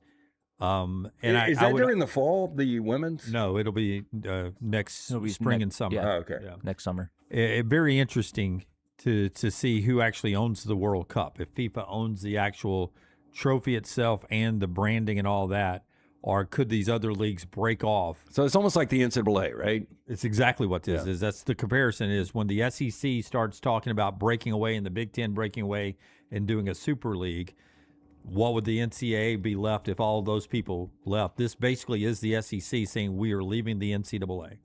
Just on a global scale, UEFA is saying we are boycotting the FIFA. We're not going to play in any of their events. It's going to be hard to have a World Cup without Europe. I just got to go ahead and tell you. But if you take out all those teams, of course, we might finally win one. How close are the Americans? Yeah, That's what I was going to say. How close? We just moved up the power does rankings. The game matter at that point? Yeah, because not only has it been sold off to private equity, who's going to ruin the game in every way they can possibly find to squeeze every last drop out of profit out of it before selling it to somebody else, but now less competition. This would be like we're playing Super Bowl 61 without the NFC. Yeah, absolutely right. But you know how Americans work. We're going to try to convince the rest of the world it's actually a better sport now. Now that Europe's out of the way, we've won it when it's at its best. That's the way America's going to roll. And I'll jump right in there with them. I'll agree. Yeah. Man. We can take the trophy home. Isn't that our luck, though? I finally enjoyed watching a World Cup, and now they're about to blow the whole thing up. I'm right there with you. I mean, the 1 year that I finally buy into this thing, and now they're just going to blow it all up. Oh, I'm just reading who runs this private equity firm. Who is it? Donald Trump's son-in-law, Jared. Yeah. Jared Kushner? Are you serious? The Kushners run it. Yeah. Wow. I mean, you got to be kidding me. No, that shows you the money involved. According to the BBC. Yeah, so now you don't like think he's Scott volunteering says his in the chat, No. There's going to be no more offside calls. Nope. We'll get our way on this. If they thought our hydration break ruined soccer, we just ruined it more. So they're going to hang people on the sidelines for flopping. So Lance is for that. Yeah, Lance is on board. So can I just quickly recap then what happened? So the president of the United States' son-in-law is trying to buy FIFA. The same president of the United States who, when our biggest star got a red card, called the head of FIFA. And his son-in-law is buying FIFA? That's exactly. No, I heard Brooks. That's exactly what happened. Yeah. Well, makes sense. That's politics at its best right there, my friend. Just 21% of FIFA. Not the whole thing. I'm sorry. Yes. Just a quarter of it. That's so nice. Only 20% of the game I love is being owned by the Kushners. Great. That gets us to the final hour of the show. This is big news globally. We'll see if the other organizations follow and if somehow the World Cup survives in 4 years. I wonder if would this impact your bid for it? Because the television bids are up. Oh, gosh, yeah. Without Europe in it? Well, I mean, you've got to think Europe they get it worked couldn't have bid for the 2030 Cup. No. He's talking about the TV bids. The TV rights. TV rights, TV rights. That's where all this, I mean, you're buying 21% of nothing if there isn't the media rights. I said, God willing, I'm going over to 2030. Tickets are going to be easier now. That's true. With no European teams in, you'll be able to find them on the street. But they're playing in Europe. Be fewer games. Yeah. All right. The show being brought to you today, you already told us about Crane U. Tell us, Brownie, again about our friends at Central State Bank. I'll be just so happy to do that, Jimmy D. Central State Bank is the bank that is large enough to meet every need you have, everything from buying that first car to opening that first business. Central State Bank is there with you every step of the way. But with school starting back, both collegiately and maybe some of those high school and middle school kids, reminder for your college kids, Central State Bank knows college life moves fast, and your banking should move at the same speed. Whether it's your first paycheck, your textbook hustle, or your weekend road trip, Central State Bank is here to back you up. With easy-to-use accounts, mobile banking, and hometown service, we make adulting easier at Central State Bank. Family-owned, community-focused, always in your corner, Central State Bank, member FDIC. Dump trucks, delivery vans, tankers, 18-wheelers, 35 types of commercial vehicles share the road with you every day. When one hits you, trust me, the company's lawyers are already moving. You should be too. Over $2 billion recovered. Alexander Shunnarah trial attorneys are ready to fight for you. Call 659-777-7777 or visit alexwins.law for your free case evaluation. Don't wait. Alexander Shunnarah trial attorneys. 659-777-7777. alexwins.law. Physical offices, Birmingham. Sterling and the fine folks at Champy's Chicken on Highway 119 in Alabaster want to welcome you in for a great lunch or dinner starting at 11 a.m. every day. Chicken that's brined overnight and cooked to order, and the taste of the Delta with those Delta recipe tamales. Champy's is perfect for all your tailgating needs this football season. You can also choose Champy's for your next party, wedding, or birthday. Great food, great people. Champy's Chicken on Highway 119 in Alabaster, and everything online at champyschicken.com. At Central State Bank, we are large enough to serve you and small enough to know you. Manage your money with ease, whether it's mobile banking, hassle-free checking, competitive loans, business solutions, or personalized financial advice. We're your hometown bank with big-time service. Visit us today and experience banking made simple, because at Central State Bank, you come first. Member FDIC. Next Round shirts, Next Round hoodies, and Next Round hats are all in one place. NextRound.store. Find your favorite piece of gear from your favorite show and put it in your rotation. You never know. You might be in one of our videos showing Next Round gear being worn all over the world. Find all your favorite Next Round gear by visiting NextRound.store. Place an order for you and that big Next Round fan in your life at NextRound.store. Look your best at work, at school, at the stadium, or anywhere you go wearing Next Round gear from NextRound.store.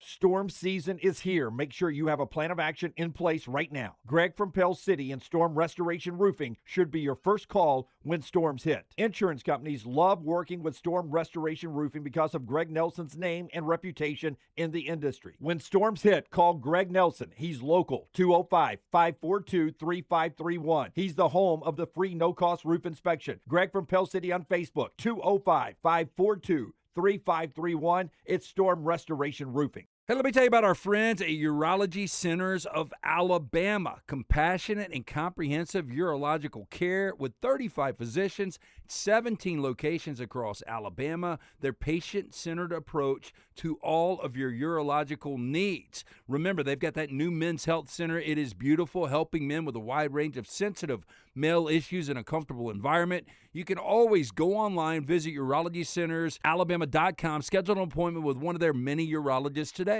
Remember the name Way to Wellness if you're battling weight loss in your life. I'm Jim Dunaway from the Next Round. There was a time I was over 216 pounds until Way to Wellness helped me lose 45 pounds, and now for over 2 years, they've helped me keep that weight off. Here's their website, aplanforme.com, aplanforme.com. That's a great name for a website because there's no cookie-cutter plan. Everything is designed specifically for you. No contract, no sign-up fees, and your first consultation is free at Way to Wellness. Hey, for all of your IT and printing needs, reach out to our friends at Xerox Business Solutions. Look, I'm still one of those old school guys. I print my notes every single day for the show. If you watch the show here on the Next Round, you see all the notes in front of me.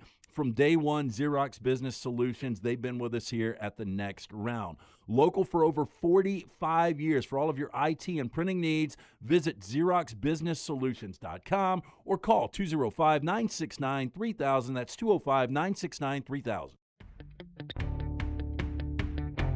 Jim Dunaway, Lance Taylor, Ryan Brown. The Next Round, presented by Bud Light, is on now. Later in this half hour, we'll do a thing called Back to the Future, where I'll give you two, because it's an anniversary of Back to the Future this year, isn't it? Was that last year?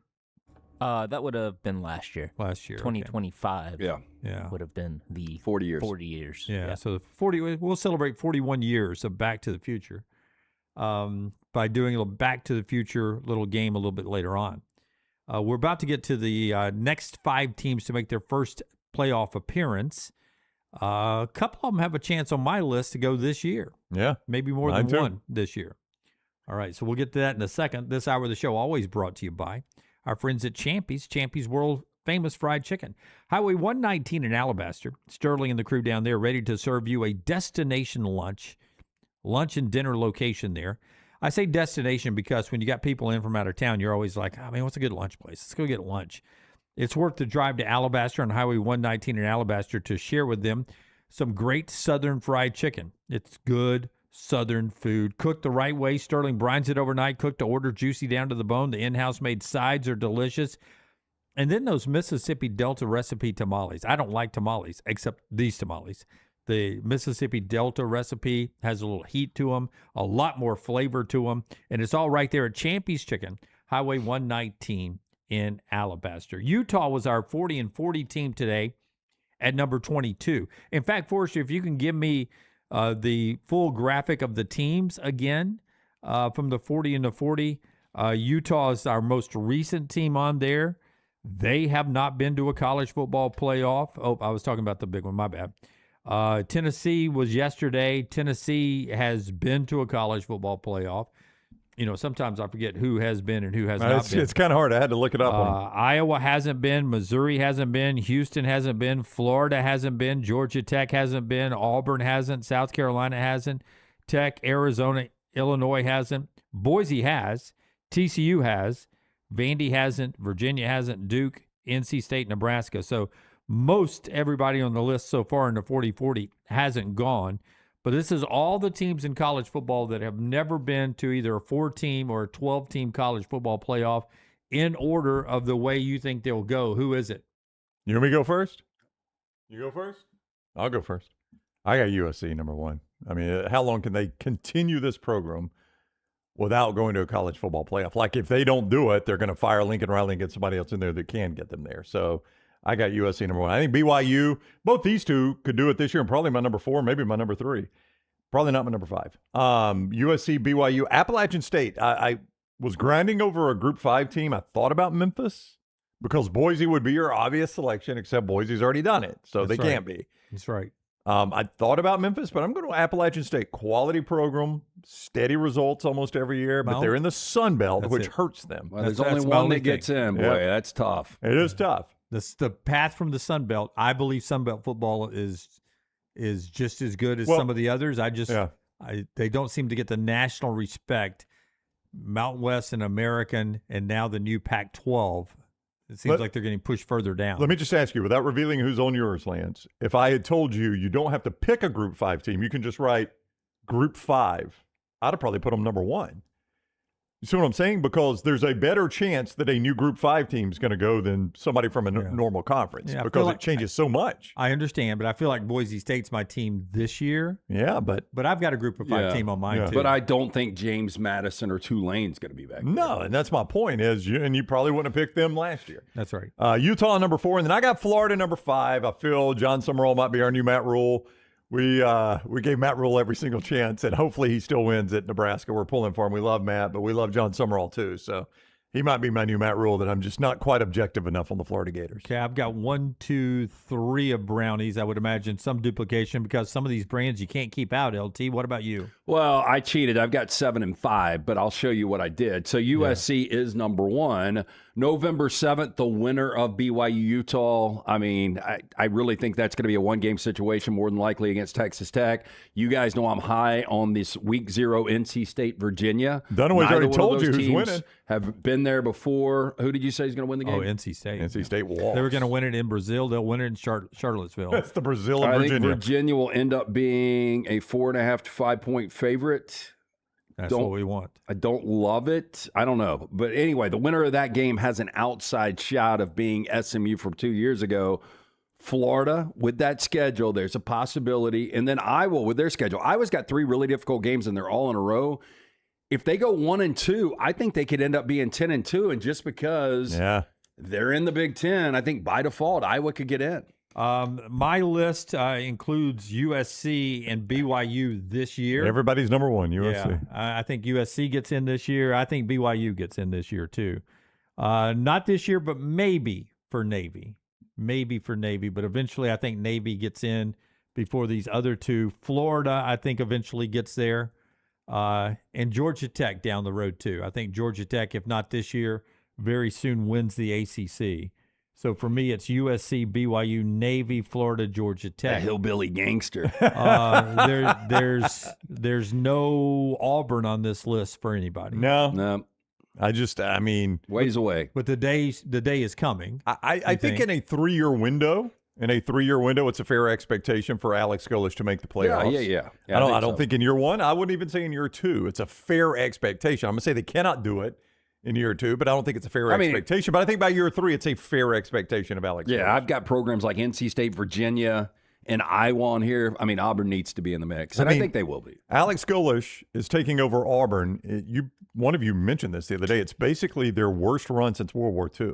Yeah, that was something that I brought up. Yeah, so you're taking over Auburn at its lowest point, basically since World War II. So you got to, I don't think a 1 or 2 year expectation to get in the playoffs in a conference like the SEC is realistic for him. And again, last year we, how many new teams? Brooks did a graphic. Last year we had Ole Miss, Miami, and A&M had never been there before. That's right. So and then you could include James Madison and Tulane. We had 5 of the 12 that had never been before, and you sort of get a feeling that we may have 2 or 3 new ones this year.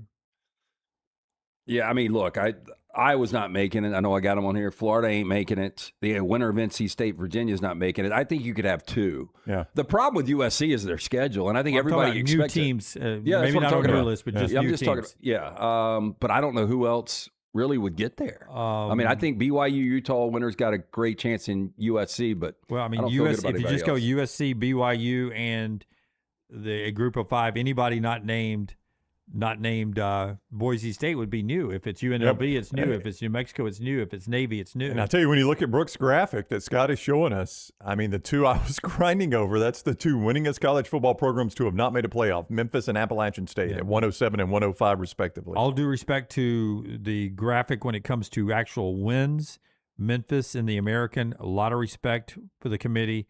Sadly, the Sun Belt doesn't get the same respect. It does not. Good conference, though. You'd agree with me. There's Iowa, LT, and there's Utah and BYU. Iowa technically tied for second. I do think Appalachian State, although it is Sun Belt, that brand is bigger than the Sun That was why I went with them, because I think they are the biggest brand in the Sun Belt. Now, it's a bit of a low bar, but Appalachian State is – you'd give me that right now. Yeah, I thought about Kansas State, too. Yeah. On that graphic, I put Navy – because I think that also would be an emotional thing if it came down to Navy and somebody else to put the academy in there. But this year, San Diego State, keep an eye, that could be San Diego State, Boise State, both in the Pac-12. That could be the team that surprises everybody out of nowhere, San Diego State. Some chat room love for UNLV as well. I didn't know if one of you 2 would go UNLV there with Dan Mullen. Yeah, that's potentially the group of 5 team this year. I mean, Jackson Arnold is their starting quarterback, and as hard as I was on Jackson Arnold, I think rightfully so, at Oklahoma and Auburn, I actually think he's going to have a really good year at UNLV. I do think they're a team that could do it. Ari Wasserman on 3 Sports, everybody's starting to drop their college football playoff bracket. Preseason bracket, picking the field. And Ari Wasserman puts his out. He has Oregon and Texas winning the national championship, but he has UNLV as the group of 6 representative, losing to Georgia in the first round. If you're on audio, Ari has Oregon beating Ole Miss in Eugene, and then then Oregon beating Notre Dame, then Oregon beating Miami to get to the national championship game. He has Georgia beating UNLV in Athens and then losing to Miami. On the other side, he has Indiana losing to LSU in Baton Rouge. He has Oklahoma going into Texas Tech and winning. Then he has Texas beating Oklahoma in a Red River rematch in the quarters. He has Ohio State beating LSU in the quarters. And then in the semis, Texas beating Ohio State, and then Texas as national champions. That's from Ari Wasserman, part of Andy Staples' podcast there on 3 Sports. If you are buying, Memphis, a team that I think Charles Hoff will do a good job there. Do you know what their biggest problem is this year? If you're buying Memphis this year, it's not a problem in the future. Their first game is at UNLV. That is a tough game. Yeah. I mean, Memphis at UNLV, that is a main Fox game, by the way. Memphis at UNLV, the first night of college football at 9 o'clock. And most people believe that is a elimination game in the group of 6 race. Do you know who their third game is? At Boise State. Memphis I don't know how they scheduled this, but they are going on the road to UNLV and to Boise State. Well, look at Boise State's got Oregon and that game. I know, but I mean, if you're Memphis, you're not going on the road to like an Alabama or Ohio State or something like that. You're going to the teams you're competing against for those playoff spot that playoff spot, and you got to play them both on the road. I think you may have been on vacation. We talked about that, LT and I. The fact exactly what you're saying is, the committee will have maybe a great sampling of head-to-head with UNLV, when Boise, they're and Memphis. deciding the group of 6 selection at the end. You don't oftentimes get that. In That's fact, right. rarely get that. And you'd have a great selection of interconference play there between the conferences, a Mountain West, a Pac-12, and an American. And if you're Memphis, don't sleep on Butch Jones week 2. Yeah. Squeezed right in between those road trips to UNLV and Boise State. Before we do our Back to the Future little conversation here in our spotlight, if you will, tell us again about Michelson Laser Vision. Yeah, 205-969-8100. If you wear contacts or glasses, you're wasting money each and every year. Make the call that I made. Ask for Amy. Tell her the next round sent to 205-969-8100. Dr. Mort Michelson, Dr. Jim Michelson, best in the business, conveniently located UAB Highlands, 205-969-8100 or michelsonlaservision.com. And our guy, Alexander Shunnarah, trial attorneys, hometown guy, Alexander Shunnarah, born in Birmingham, Alabama, raised in Birmingham, Alabama, went to college at UAB. And when it came time to start his firm, this is a super successful attorney. He could have done this anywhere and been just as successful, but he wanted to do it in his hometown of Birmingham and take care of his community. And boy, has he taken care of people. More than $2 billion recovered for his community. $2 billion recovered for his community. Alexander Shunnarah has done just that. You can see more, and whatever your legal issue is, Shunnarah.com. Shunnarah.com. You don't pay a dime unless they win your case with Alexander Shunnarah trial attorneys, and boy, do they win.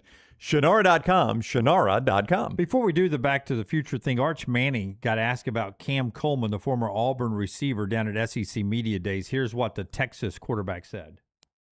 Just what stood out about throwing to Cam Coleman so far? What makes him special?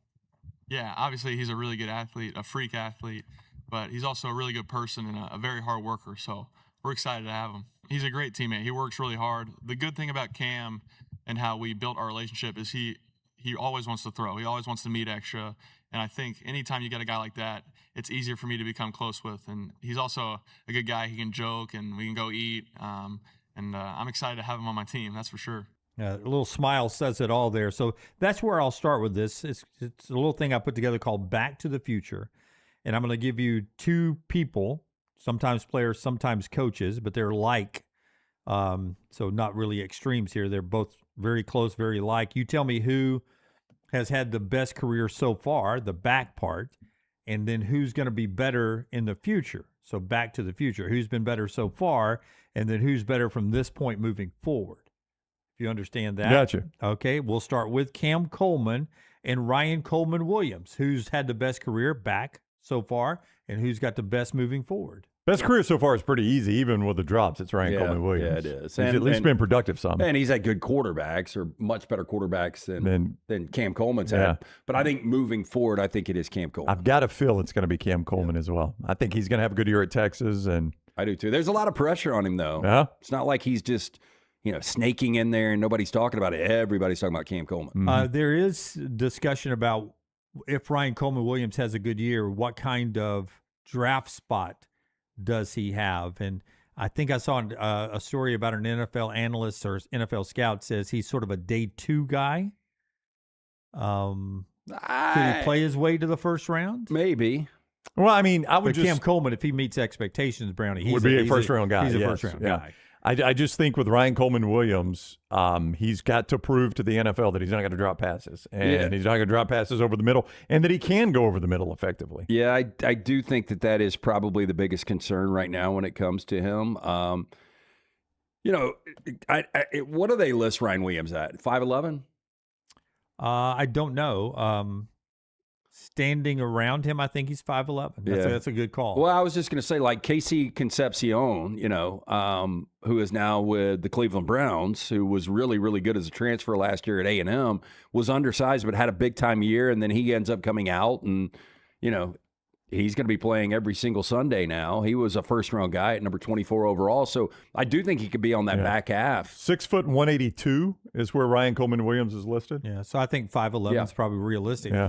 Next time we have somebody on that can speak with knowledge about, I'd like to know from both of these guys, who's the better route runner? Does Ryan Coleman Williams run good routes? I know he runs a lot of decoy routes that opened up Jeremy Bernard. I'd like to know if he's a great route runner because Bernard was a really good route runner. Yeah, you know what Devontae Smith was? A great route runner. Great route runner. Yeah, you know what Amari Cooper was? A great route runner. Yes. I'd like to know what kind of route runner is Ryan Coleman Williams. What does he do to get the defender in a spin cycle if he has to? Back to the Future, who has been good to this point, who's better. It could be you can win both categories. Okay. You can be better in history and better in the future. This may be the case here, but I'm interested to see what you think on Matt Rule and Josh Heupel, who's been better so far and who's better moving forward. Everything they've done in their career. So count going to the NFL. And it was not great in the NFL for Rule, but I do think his turnarounds at Temple and Baylor probably put him in front of Heupel. Heupel does have the college playoff experience, but that is just the 1 year. I know, but he also was a very successful coordinator at Missouri. He also had success at Central Florida. Boy, that one's tight. It is really tight. I am going to lean. It is Matt Rule to this point, but moving forward, it's going to be Heupel. So Rule back, future is Heupel. I sort of agree with Lance. Yeah, on that. I just think the Big Ten's so tough for Matt Rule. Like, I don't know that he's coaching for his job this year. I don't know that he's not. But, I mean, boy, when we start talking about Big Ten, we're talking 7 teams that could win it, 7 teams that could contend for a playoff. We never mentioned Nebraska. And I would put Iowa as an 8th team in front of them, even Illinois in front of them. Yeah. Back to the Future, Arch Manning and Julian Sayin. I mean, Sayan's had the better career, but Manning's going to have the better pro career.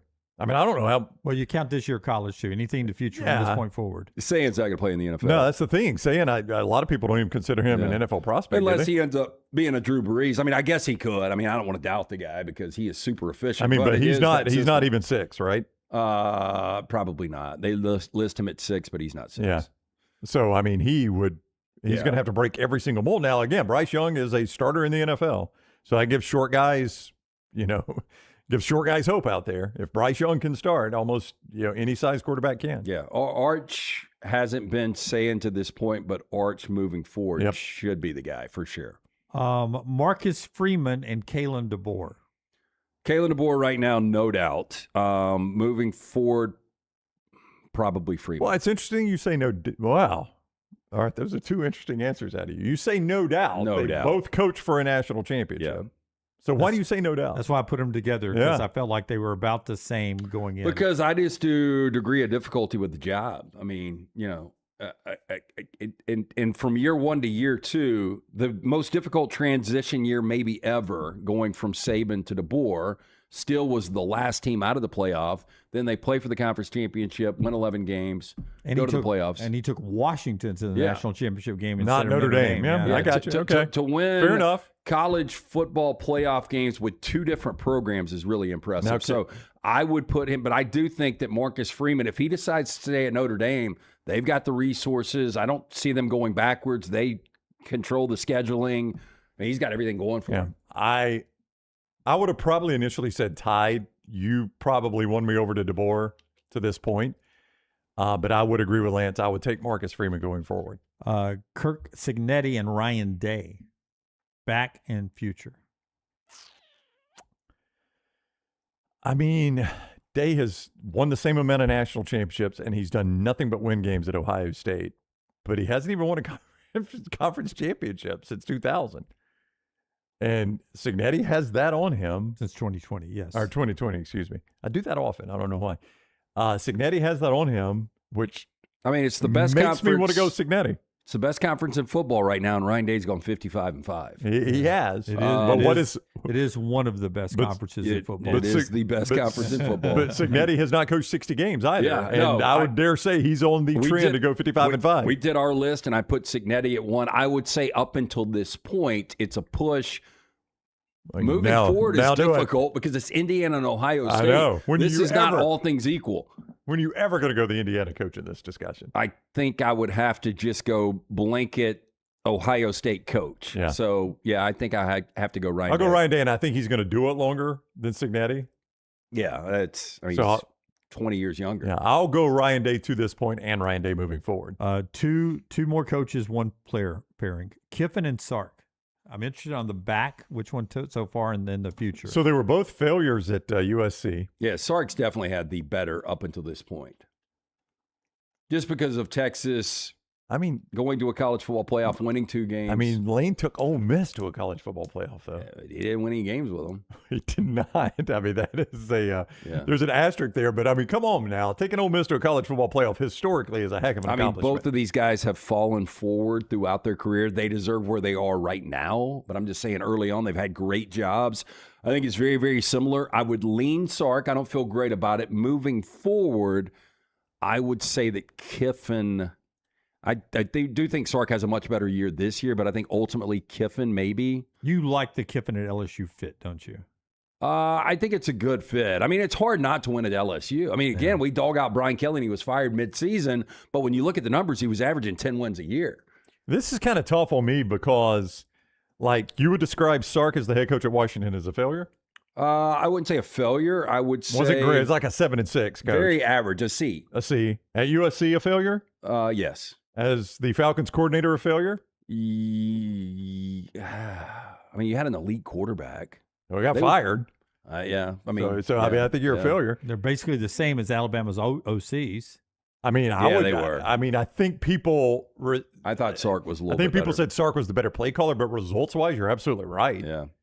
So I mean, it's those two will always be linked because of their time at Alabama, their time at USC, and stuff like that. He did win a conference championship at Florida Atlantic. Kiffin's first year, the 1 year Kiffin was at Tennessee, was a better year than the record indicates. I think they were 7-5, but that was a competitive team. Darn near beat Alabama in Tuscaloosa. Okay, so take that year that Kiffin had at Tennessee and give that to either Sumrall or Golish right now. If you're that competitive with 7 wins, both Auburn and Florida would line up for that. Yeah, that wasn't bad. And I'll say this about Kiffin. I thought he was a great play caller, and I think it consumed him a little bit at USC at now? USC. Yeah. And he just didn't have the players. I mean, he was really limited scholarship-wise. So it was a failure, but it wasn't all his fault. And the Raiders, an abject disaster. Yeah, that all was around. He got put in a bad spot. Well, he did. Should have never hired him. Well, he was a kid. Yeah, he should have never taken the job. Who's going to turn that down? I mean, where was he at the time? Was he the? No, it was Sark. They wanted Sark. Yep. Al Davis wanted Sark, and Sark interviewed, and something happened. It blew up last minute, and so right behind Sark on that coaching staff was Lane Kiffin, and they're like, let's go for the next guy. Were Sark and Kiffin ever on the staff with Norm Chow at the same time? I think they were. Yeah, I know Sark was for sure, but I think Kiffin was. That was a heck of an offensive staff. Norm Chow. That's a name we forget about. Yeah, Norm Chow was a great offensive coordinator at NC State. I mean, he tore it up with Phillip Rivers at NC State. 2 more before we get to our 4 downs. This one's from Forrester. John Sumrall and Matt Campbell. Who's had the better up to now? Oh, Matt It's Campbell. Yeah, and I love Sumrall. I mean, Sumrall's only 4 years now. He's won 3 conference championships and he's gone to a college football playoff. Yeah, he's done great. It's kind of like the SIG thing. It's just so abbreviated. He's done a great job up until that point. But you look at Matt Campbell, I mean, along with Indiana, it's almost Campbell didn't obviously do as much as SIG, but that job is as difficult as Indiana was, and he made Iowa State really, really good. So I would say Campbell up until this point. Moving forward, I'm going to go for Sumrall. Again, I'm not. Yeah, I don't know that I'm objective enough with John Sumrall. I think Florida's a better job than Penn State. There's a lot of people doubt. would say Penn State's better, though. No. Florida's a better job. I think Florida's better. Yeah. I think Florida's better because it's in arguably the best football conference. John Sumrall, 3 conference championships in 4 years, though, and he got Tulane into the playoffs. Yeah, when you say it like that, that is dang impressive. Did Matt Campbell make Iowa State relevant some years? Absolutely. Well, he got them in the conference championship game, and it's Iowa freaking State. Yeah, I mean, we played blind resume yesterday. 113 years of conference play. They've never won a conference championship, and they were half away from doing it 2 years ago. And they played in that game twice. And then I'm interested to know who you have back and then the future on this final player one, Darian Mensah and Sam Levitt. Mensah on both. Not even close to me. So not Sam Levitt, what he did to lead Arizona State to the playoffs and should have won that game. That was all Scattaboo. I mean, he had a big part in it. I would tell you that without Sam Levitt standing back there, Scattaboo's scrambling to recover the fumble. Somebody's got to catch the snap. Right? The Scattaboo and the Wildcat would have been interesting. But Mensah to be as effective as he was at a Group 5 in Tulane, the numbers were outrageous at Duke last year, winning 9 games, and now he's got. Yeah, moving forward, I mean, I do like him at Miami. And I like Levitt at LSU, but boy, that Miami's a good spot to be in. But to have Barcade and Tony as your receivers now, like Mensa, man, if he can stay healthy, which he should be able to, that offense is going to be good. Back to the future there. Now it's 4-down time with Tyler's 4 Downs, brought to you by Central Alabama Asphalt. So when you're out riding the roads of Alabama and you see those road projects, whether it's a big federal project, a state, or a municipal government project, there's a good chance you're seeing our friends from Central Alabama Asphalt and Construction doing those jobs. And it might indicate to you they do not have time for your smaller job, whether it's a parking pad for your house, a driveway for your house. Maybe it is a parking lot for a church or community center or something like that. You could not be more incorrect. Central Alabama Asphalt has an entire division dedicated to just those jobs. Same crews, same quality, same no excuse standards at Central Alabama Asphalt. Give them a call, 205-349-0910 to get an estimate, 205-349-0910, or visit them online, centralalabamaasphalt.com. First down. What's something relatively harmless that still scares you? The thing I thought about when making this question was the times where I've stepped on a spider, and then it turns out it's a pregnant spider, and then when you lift your foot up, you got a bunch of baby spiders. I have not done that, and I do not want to do that. Nightmare. I'll go insect, though. I'll go the traditional, like, water cockroach, whatever that thing is, the bigger one, you know? Oh, yeah. And those things are never going to do anything to you, but there is something so filthy and disgusting about that thing. And, like, they fly sometimes, you know? It just makes me feel gross. Yeah. Yeah. I mean, birds. There's this. We have this big, tall hedge. It's probably in our back patio area. That's about 8 feet tall, really thick. And I forget the name of the bird species that has put up a nest in there. But then they sort of. The male and female stake out to watch over the eggs. Now, they're gone now, but when the eggs were in there and the baby birds were in there, these two were on watch. And like if my dogs came out, they would dive at the dogs. And it might be a mockingbird. It may be a mockingbird. My dog used to get attacked by mockingbirds. And I'd have to go stand in the backyard and, protect them. And they would stare me down, and they never came at me. Probably because I was holding a Louisville Slugger, but yeah, I don't like to harm animals, but I contemplating, trying to take 1 or 2 of them down. Oh, I got dive bombed 3 times by the same mockingbird in Auburn walking home with groceries. I mean, it was like the scene from The Birds. Yeah. I mean, like I looked behind me and it's fully in flight, wings stretched, and like feet out. Yeah. Now, see, I think they're harmless, but Maggie was like, you're sitting out there with that bat. It's going to be funny. You're going to be walking back in with that bat and one less eyeball. That's right. That thing times it just right. Or that bird's going to get you from behind, back of the head. So I assume they're harmless, but maybe they're not. Yeah. But for me, this is going to be a weird one, but I am terrified of heights. But like if I'm in a very tall building and I just look straight down, it makes my balls tingle. But thank you. It does. It makes the area behind my balls tingle. But when is the last time somebody fell out of a tall building? Like just accidentally, not in Russia. It happens more often than it should in Russia. But that almost never happens. Nobody leans against a window in the Sears Tower and falls out. But boy, I'm terrified of it. Randomly happens, but maybe once in a our man moon, Saban leaned up against the window over at the Crest building. He did. It was going to fall 3 floors. He would have been dead. He'd have been dead. Dead as a hammer. Yeah. Poor Saban. Second down. Happy birthday to Christopher Nolan. He turns 56 today. What's he doing? What's he doing with his life? What's your favorite Nolan film? Easy Inception. It's one of my favorite films of all time. I like The Odyssey. People are talking about that everywhere I go. That's your favorite book? Favorite one you've seen? Oh, I may see The Odyssey this weekend. Okay, I would recommend it. Yeah, I would go. I mean, Memento was so good. Insomnia, I like his earlier stuff a little bit better. But Oppenheimer's hard to beat, and The Dark Knight's hard to beat. Those were both better than I've Odyssey. seen The Dark Knight. Oh, I'll take The Dark Knight. Yeah, Heath Ledger. Yeah, I mean, Inception, though, is just such a good movie to me. I love that Can you give us some Bane? Bane came up in the chat earlier because we were talking about Hines Ward. Remember, Hines Ward outran Bane. and saved Pittsburgh, basically. Or did he? Yeah. Hines Ward outran all the explosions today. Yep. When Bengals, oh, Pittsburgh. Yeah. He did it more like this. It goes, Pittsburgh. I am here to tackle Hines Ward. Yeah. Now Not say, Taysom Hill, but Hines Ward. People of the golf course, why do I keep leaving this shot out to the right? Oh, people of the golf course. Brown has hit the tire again. You mean the golf cart? 4 times. No, the tire, Brooks. Only hit the tire.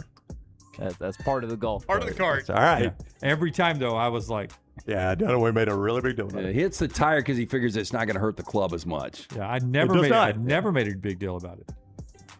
Not one time. Until today. Yeah. He just didn't want to leave any marks. Well, I had to get the mud off. Well, I was just afraid that at some point the club may snap and a piece of it would jaggedly stab into me. That's why I hit the tire, because it bounces off the tire. Got a lot of experience with that? No. Tyler, go to third down. He was 4 for 4 yesterday. Third down. 4 swings, 4 hits. Kate Bush turns 68 years old today. What old song were you most surprised by its resurgence in popularity? Kate Bush sings Running Up That Hill. Yeah, which Running Up That became Hill. Popular out of Stranger Things. I'm very glad you went You know, the funny thing about songs and resurgence of popularity. That's a good choice by you. Like, one of my few talents is I can pull, like, 80s bands, the song, the year, all that kind of stuff. I had never heard that song before. So when I heard it, it's kind of timeless because it seemed like a song that was, you know, recorded recently. So I had no idea who Kate Bush was, what the song was. I knew not. That's just somehow that skipped me in time in the 80s, and I don't know. Yeah, I'm with you. That song was not big for me in the 80s. I caught it on the rebound. Another one for me is Silver Springs by Fleetwood Mac. And TikTok is basically what has made that song so popular among the younger generation.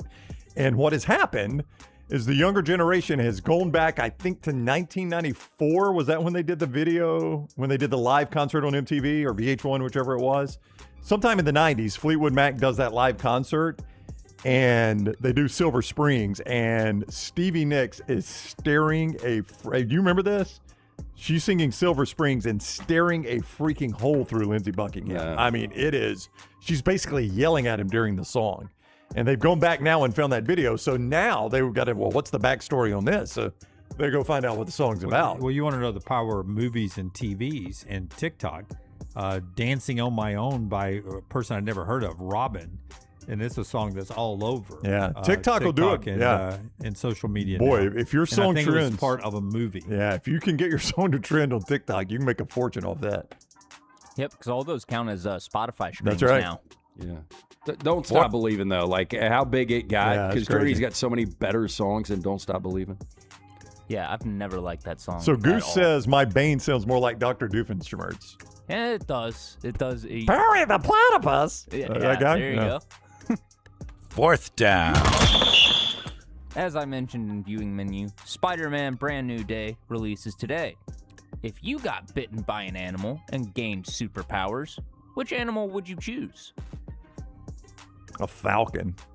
Could you imagine just being able to fly anywhere you wanted like a falcon? Oh, so you've got to, whatever bites you, you become that animal. Yeah, I get to do what they do best. Yeah. Yeah, but falcon. Like, see, you wouldn't turn into a falcon. No, but I could fly anywhere I you wanted. could fly and you would have talons. That's right. And a beak. Yeah. I think I'd rather go. I don't want that. The bald eagle because it is protected. Yeah, but he just told me you're going to have talons and a beak now. I don't want to walk around with talons and a beak. The beak strength. Could you imagine me trying to open this Diet Coke with my talons? You know what?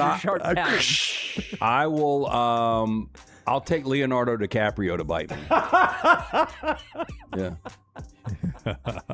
Just become Leo. Yeah. Where are you going to let him bite you? Yeah, I don't really care where he bites. If I can turn into Leo, bite me some anyway. bitch can bite me wherever he wants. Think he's ever bitten somebody before? Yeah, I bet 100%. he has. I bet he's been I don't know bitten. if he's bitten anybody your age, though.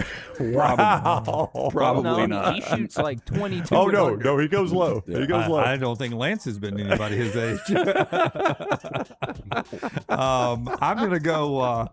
Actually, Maggie's telling me she would like me to be a Kentucky thoroughbred. Barbara. Both financially and others.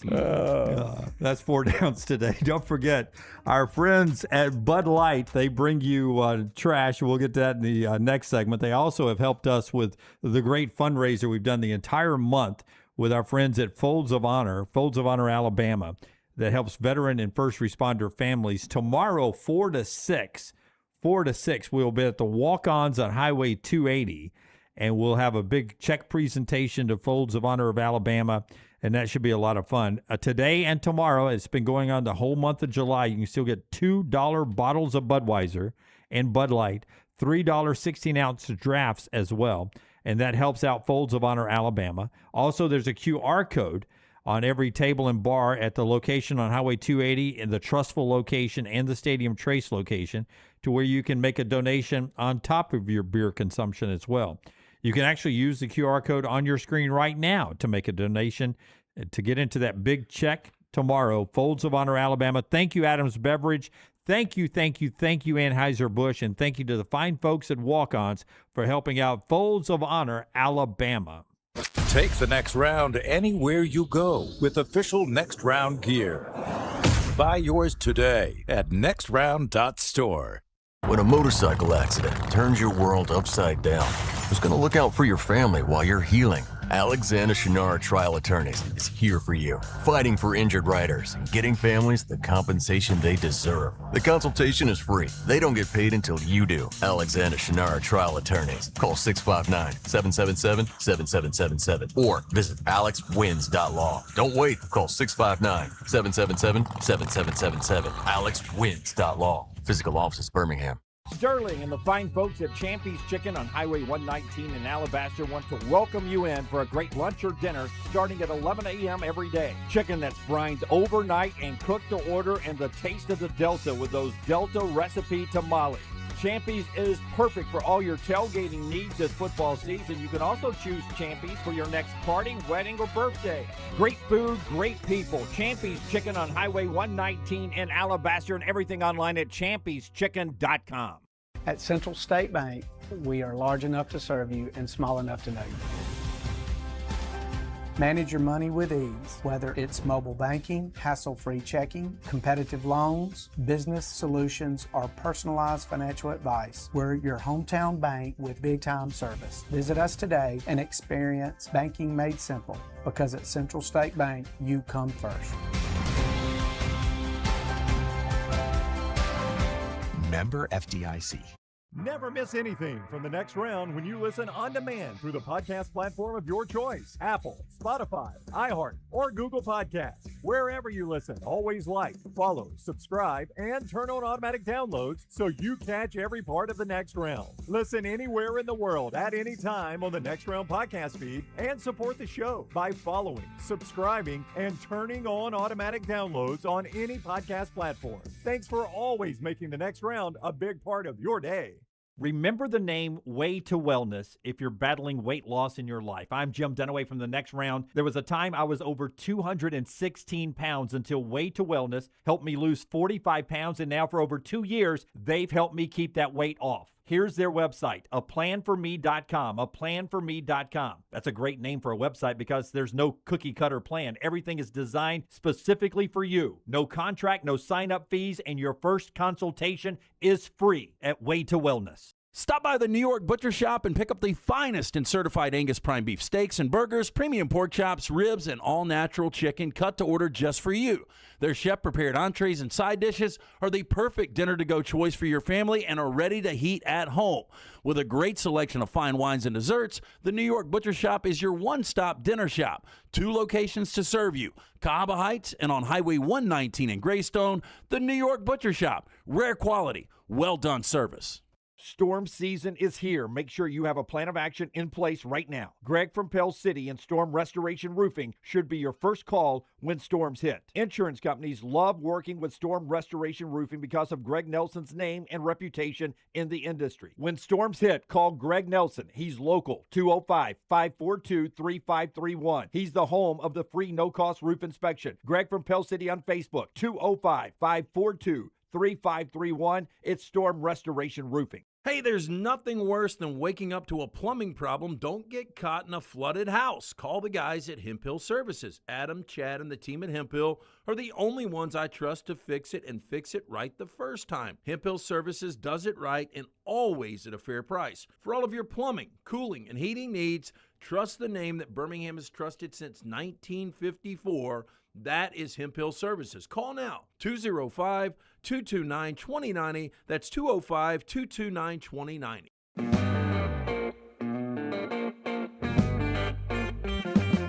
All right, before we get to trash, one more video of the day brought to you by our friends at Hemp Hill Services. Tell us about Hemp Hill. 205-229-2090. Hard to stop a train when you make the call to Adam, Chad, Andrew, the guys there. Again, I had Hunter come out yesterday to take care of a problem. Make sure you tell him the next round sent you. 205-229-2090 or hemphillservices.com. Yesterday, I told you about the Texas A&M game day suites, just minutes away from the stadium. Apparently, this is iffy on whether or not Texas A&M fans are excited about this or not. As I was reading more on it yesterday, minutes away from the stadium is not walking to the stadium. It's not like near a tailgate situation. 6 to 7 miles away from the stadium. 7 on game day, that is maybe not minutes. No, that's I mean, that's a good place to stay, but not a tailgate. 6 to 7 miles, and these are basically just, as one person online described them, these are basically just man caves to where you basically do your tailgating. It doesn't really seem to be an accommodations or anything. Yeah, but for a single guy, would you not love to live in a place like that? Yeah. But if you built those close to the stadium, as close as the quad is to Bryant-Denny or something like that. The cabooses at South Carolina. The cabooses at South Carolina, you could sell those for a bundle. Well, they're already going for a bundle. Well, yeah. But somebody in College Station says that's $500,000 you pay for this now. Mm-hmm. And I can't remember if that's just for a year or if you get to keep it. But a newly built, new construction home 6 blocks from the stadium, that's less than 6 to 7 miles, is going for the same price or less than what you're paying. Okay, figure that out for me then. Yeah. Why would I not just buy the house 6 blocks from the stadium? Why would I not build a new house right there near the stadium? And use that on game day. Even if I only use it on game day, it's cheaper than this, right? Or same price, yeah. Or same price. Yeah. And I only use it on game day and rent it, sometimes maybe. Somebody did the math and said the guy, basically, when you factor in the land it's built on, what it's valued at, he's basically trying to spend $1 million or $2 million to make $28 million. Now, and it looks like on one of the part of this video here, if there's a party bus that's constantly going back and forth to Kyle Field from this place, they provide transportation. Okay. I mean, you got something there. Yeah, but game days are you're so disconnected. Well, and I'm just saying there's so much chaos and roads are closed and I just don't know if it would be easy. Yeah. Walking around Tuscaloosa, you got those little golf carts and they jump in and out. And that's not bad, but it's tough to drive down there. When you showed this yesterday, I thought it was steps from Kyle Field. Yeah, when I saw 6 minutes away from Kyle Field, I figured it was walking. Yeah. Not 6 to 7 miles. What's crazy you about can walk on game day, I know, but that's a lot. What's crazy about college football is the most valuable land on a big-time college campus, Ohio State, Alabama, the most valuable land is generally eaten up by school buildings, fraternity houses, or sorority houses. Do you know what you could... Tuscaloosa cemeteries. Or a cemetery in Tuscaloosa, yeah. Do you know what you could develop that land, though, for? I mean... Brent, I believe, and I've never said this on the show, I truly believe what you just said, because they did take down a fraternity house to create an area for the Walk of Champions and that tailgate area right outside the stadium when they were doing the expansion. They had to take it down for the expansion, and then so a fraternity house has already been made out. There will come a time where it'll be better for the University of Alabama to buy that land they can and make move those fortune. fraternity houses somewhere else and turn it into an entertainment district. And own something like that. They could make an absolute killing on that land. And if they could get away with it, they would exhume everybody in that cemetery. Oh, there's no doubt about that. I've always thought about just building over it. Jim's idea was build something elevated over the cemetery. Would you want to own a place over a cemetery? All those no, but I don't want to own one exhuming either. But if you never knew about it, then maybe you don't get a Craig T. Nelson poltergeist situation. But I figure if you build over it, and I'm not going to sleep there, but I don't mind drinking and tailgating there. God rest their souls. I don't mind watching the 11 o'clock game there. You can call the complex Slice of Heaven. You go, yeah. Slice of Heaven's good. Let's do trash today, brought to you by our friends at Bud Light. Easy to drink, easy to enjoy. Hit it. Do you feel like you're in deep shit? On the advice of counsel, I respectfully decline to answer based upon my rights under the Fifth Amendment to the Constitution. LT's Trash is presented by Bud Light. Easy to drink, easy to enjoy. I came across this article, and so according to the FBI, their violent crimes, which include murder, rape, robbery, and aggravated assault. I have your top 100 most dangerous cities. Oh, no. Where do you think an Alabama city ranks? Very high, unfortunately.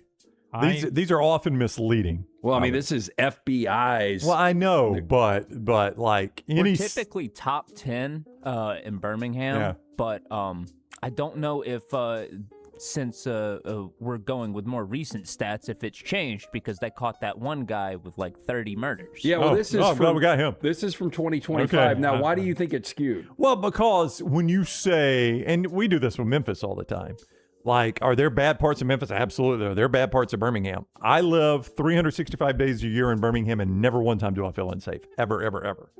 So, I mean, it is a bit misleading when you say this city is the most dangerous city. Well, yeah, maybe part of it is, with but the that vast said, majority of it is not. Birmingham is only 25th out of the top 100. That's better for us. Do they count Bessemer as its own city? Yes. It's number one. Mm. Yeah. It is the most violent city in America. It's very unfortunate. Which city was that? Bessemer, Alabama. Yeah, it's very unfortunate. I hate that. Yeah.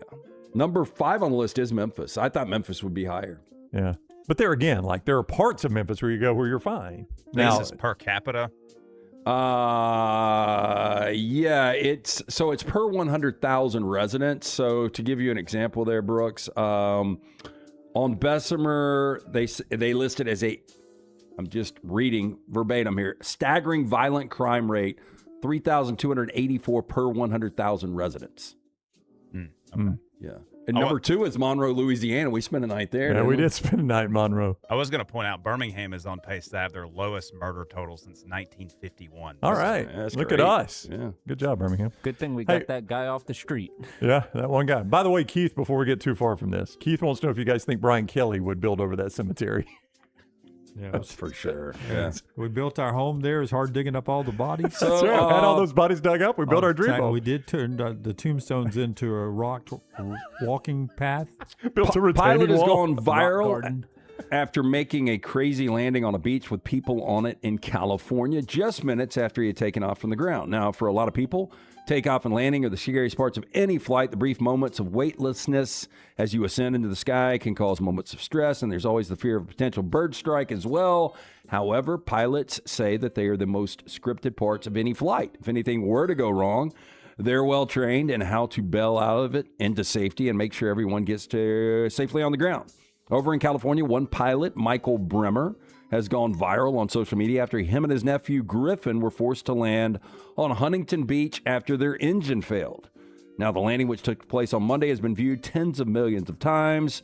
2 men lost power in the engine. They had taken off from John Wayne Airport, only been in the air for 5 minutes. Both completely fine. Hey, you could not do this on Destin or 30A.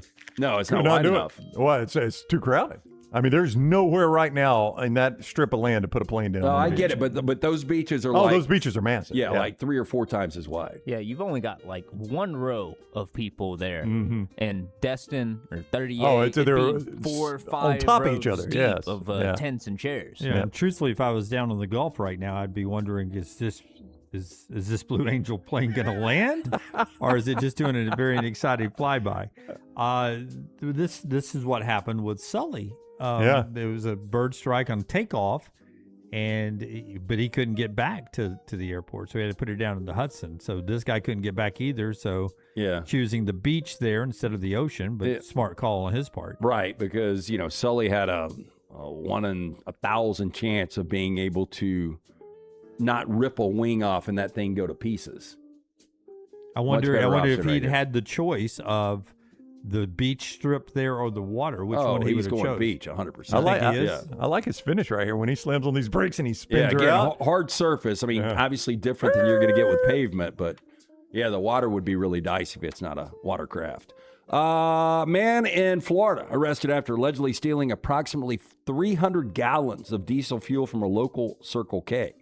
Now, as per the authorities, he was caught red-handed at one of the locations he had previously visited, and items such as a large fuel tank and a magnet were found. Now, according to Sheriff's Office, incidents detailed above took place between July 6th, July 12th. The perpetrator was identified as 40-year-old Yusnel Laura. Now, the man is accused of visiting multiple Circle Ks and stealing fuel, resulted in estimated loss of 300 gallons. Authorities began investigating. They were all linked to a single vehicle, a white Ram 2500 pickup truck. Through the use of license plate reader data, they managed to identify the truck. They also came across Laura's name and as its registered owner. He was immediately picked up and arrested and charged with grand theft, more than $750, but less than $5,000. He is facing up to 5 years in prison. So just a pump and run? Like he just fills it up and takes off driving? Yep. I mean, you're on cameras everywhere. It doesn't seem to be a very good success rate. No, every gas station has a camera. You're not getting away with this one. They got your license plate the minute you pull off. You think if criminals could go back in time, they'd be like, damn, there's no cameras now. Oh, Like, yeah. How easy would it have been to be a criminal back then? There are cameras everywhere, man. You get away with nothing. So you're saying if you take 2026 criminal and drop them back in 1976, They would feel better about their situation. They'd have try a field everything. day. Yeah. You know, I recently read that bank robberies weren't as big a deal back then as we make them out to be in the Westerns. Like, there was a very low rate of bank robberies. Like, when you watch a Western, a lot of them are built around bank robberies, but there was a very, very low rate of bank robberies out west. You gonna fact check me? Well, no, everything was so condensed in a town. Think about it. I think train robberies were probably more prevalent. Yeah, and they said that the banks used to build right next to the sheriff for that very reason. Like, they were right next to where the sheriff was. Bank robberies in the American Old West were extremely rare, with historical studies estimating only about 8 to 10 confirmed incidents across 15 frontier states from 1859 to 1900. So 8 to 10 in basically 40 years. Yeah, but I mean, you watch Westerns, and it seems like they were doing it every other day, robbing a bank. Yeah, there were way more bank robberies in 1970s, 80s, That's 90s. right. Well, they say here that in those same 15 frontier states, there were 500 bank robberies just in 2023. That's right. And there were 10 back in the wild, wild west. Yep.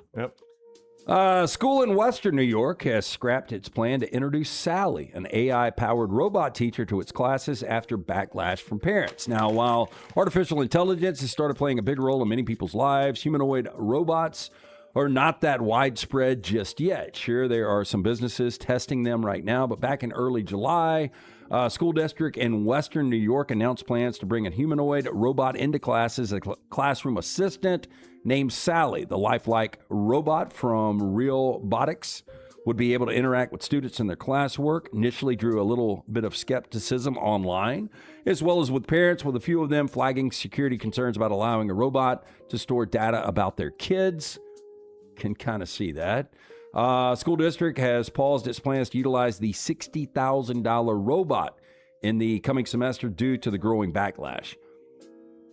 Yeah, this is a follow-up story, right? We did this story originally, and I can see why you'd not want your kids' data stored. Is that Eddie Redmayne or is that a Bill Gates lookalike?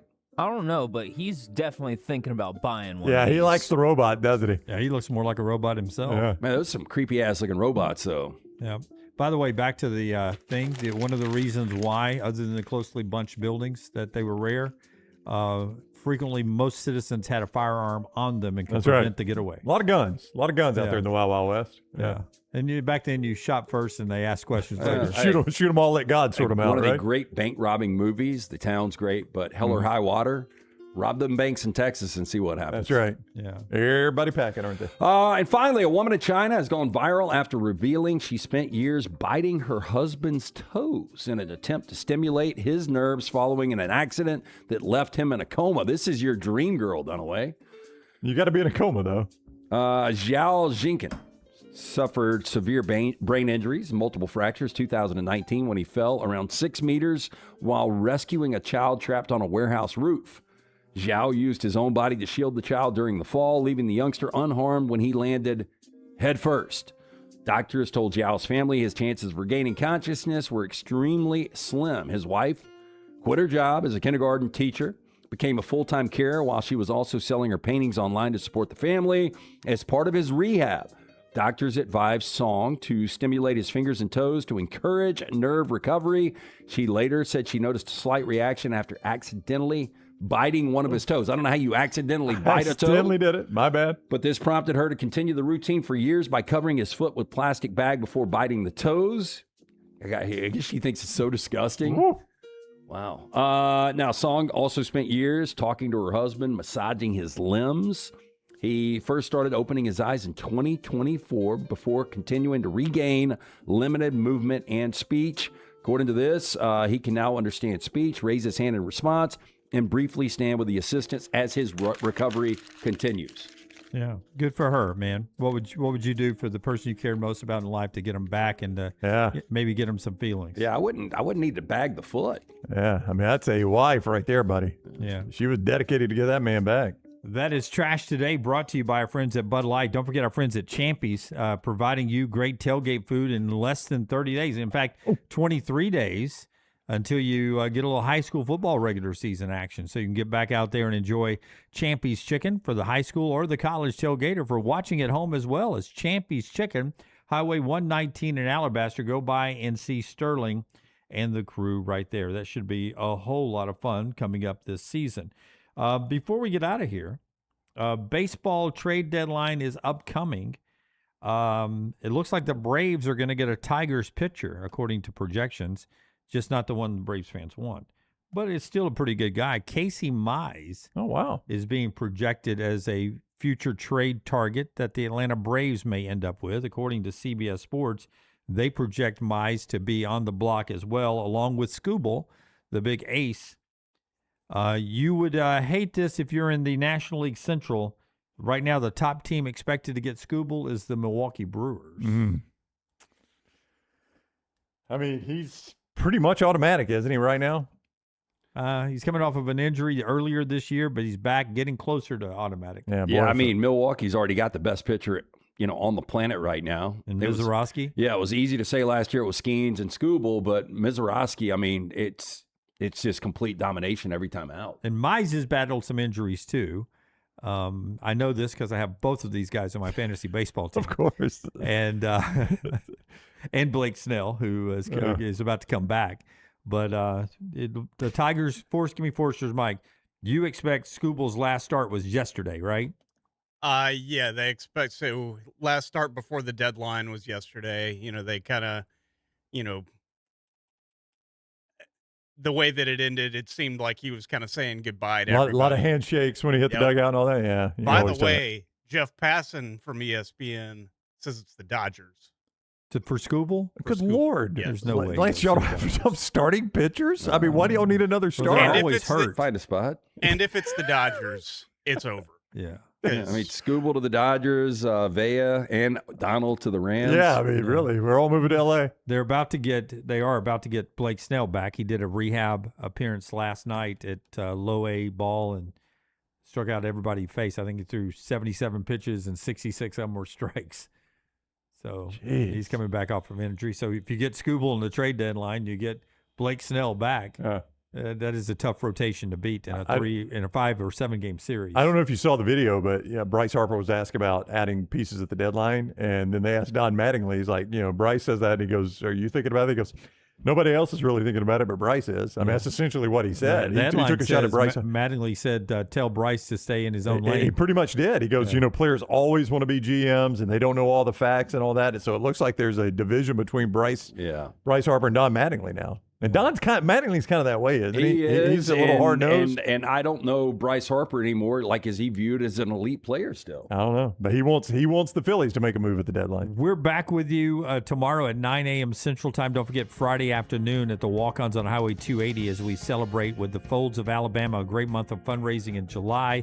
And our new next reel is out soon. Maybe before the weekend. As he still works on the watch party between LT, him, Tyler, and Brown with Jurassic Park. That'll be a fun watch this weekend right here on our platform. Until next time, God bless you and God bless America. That!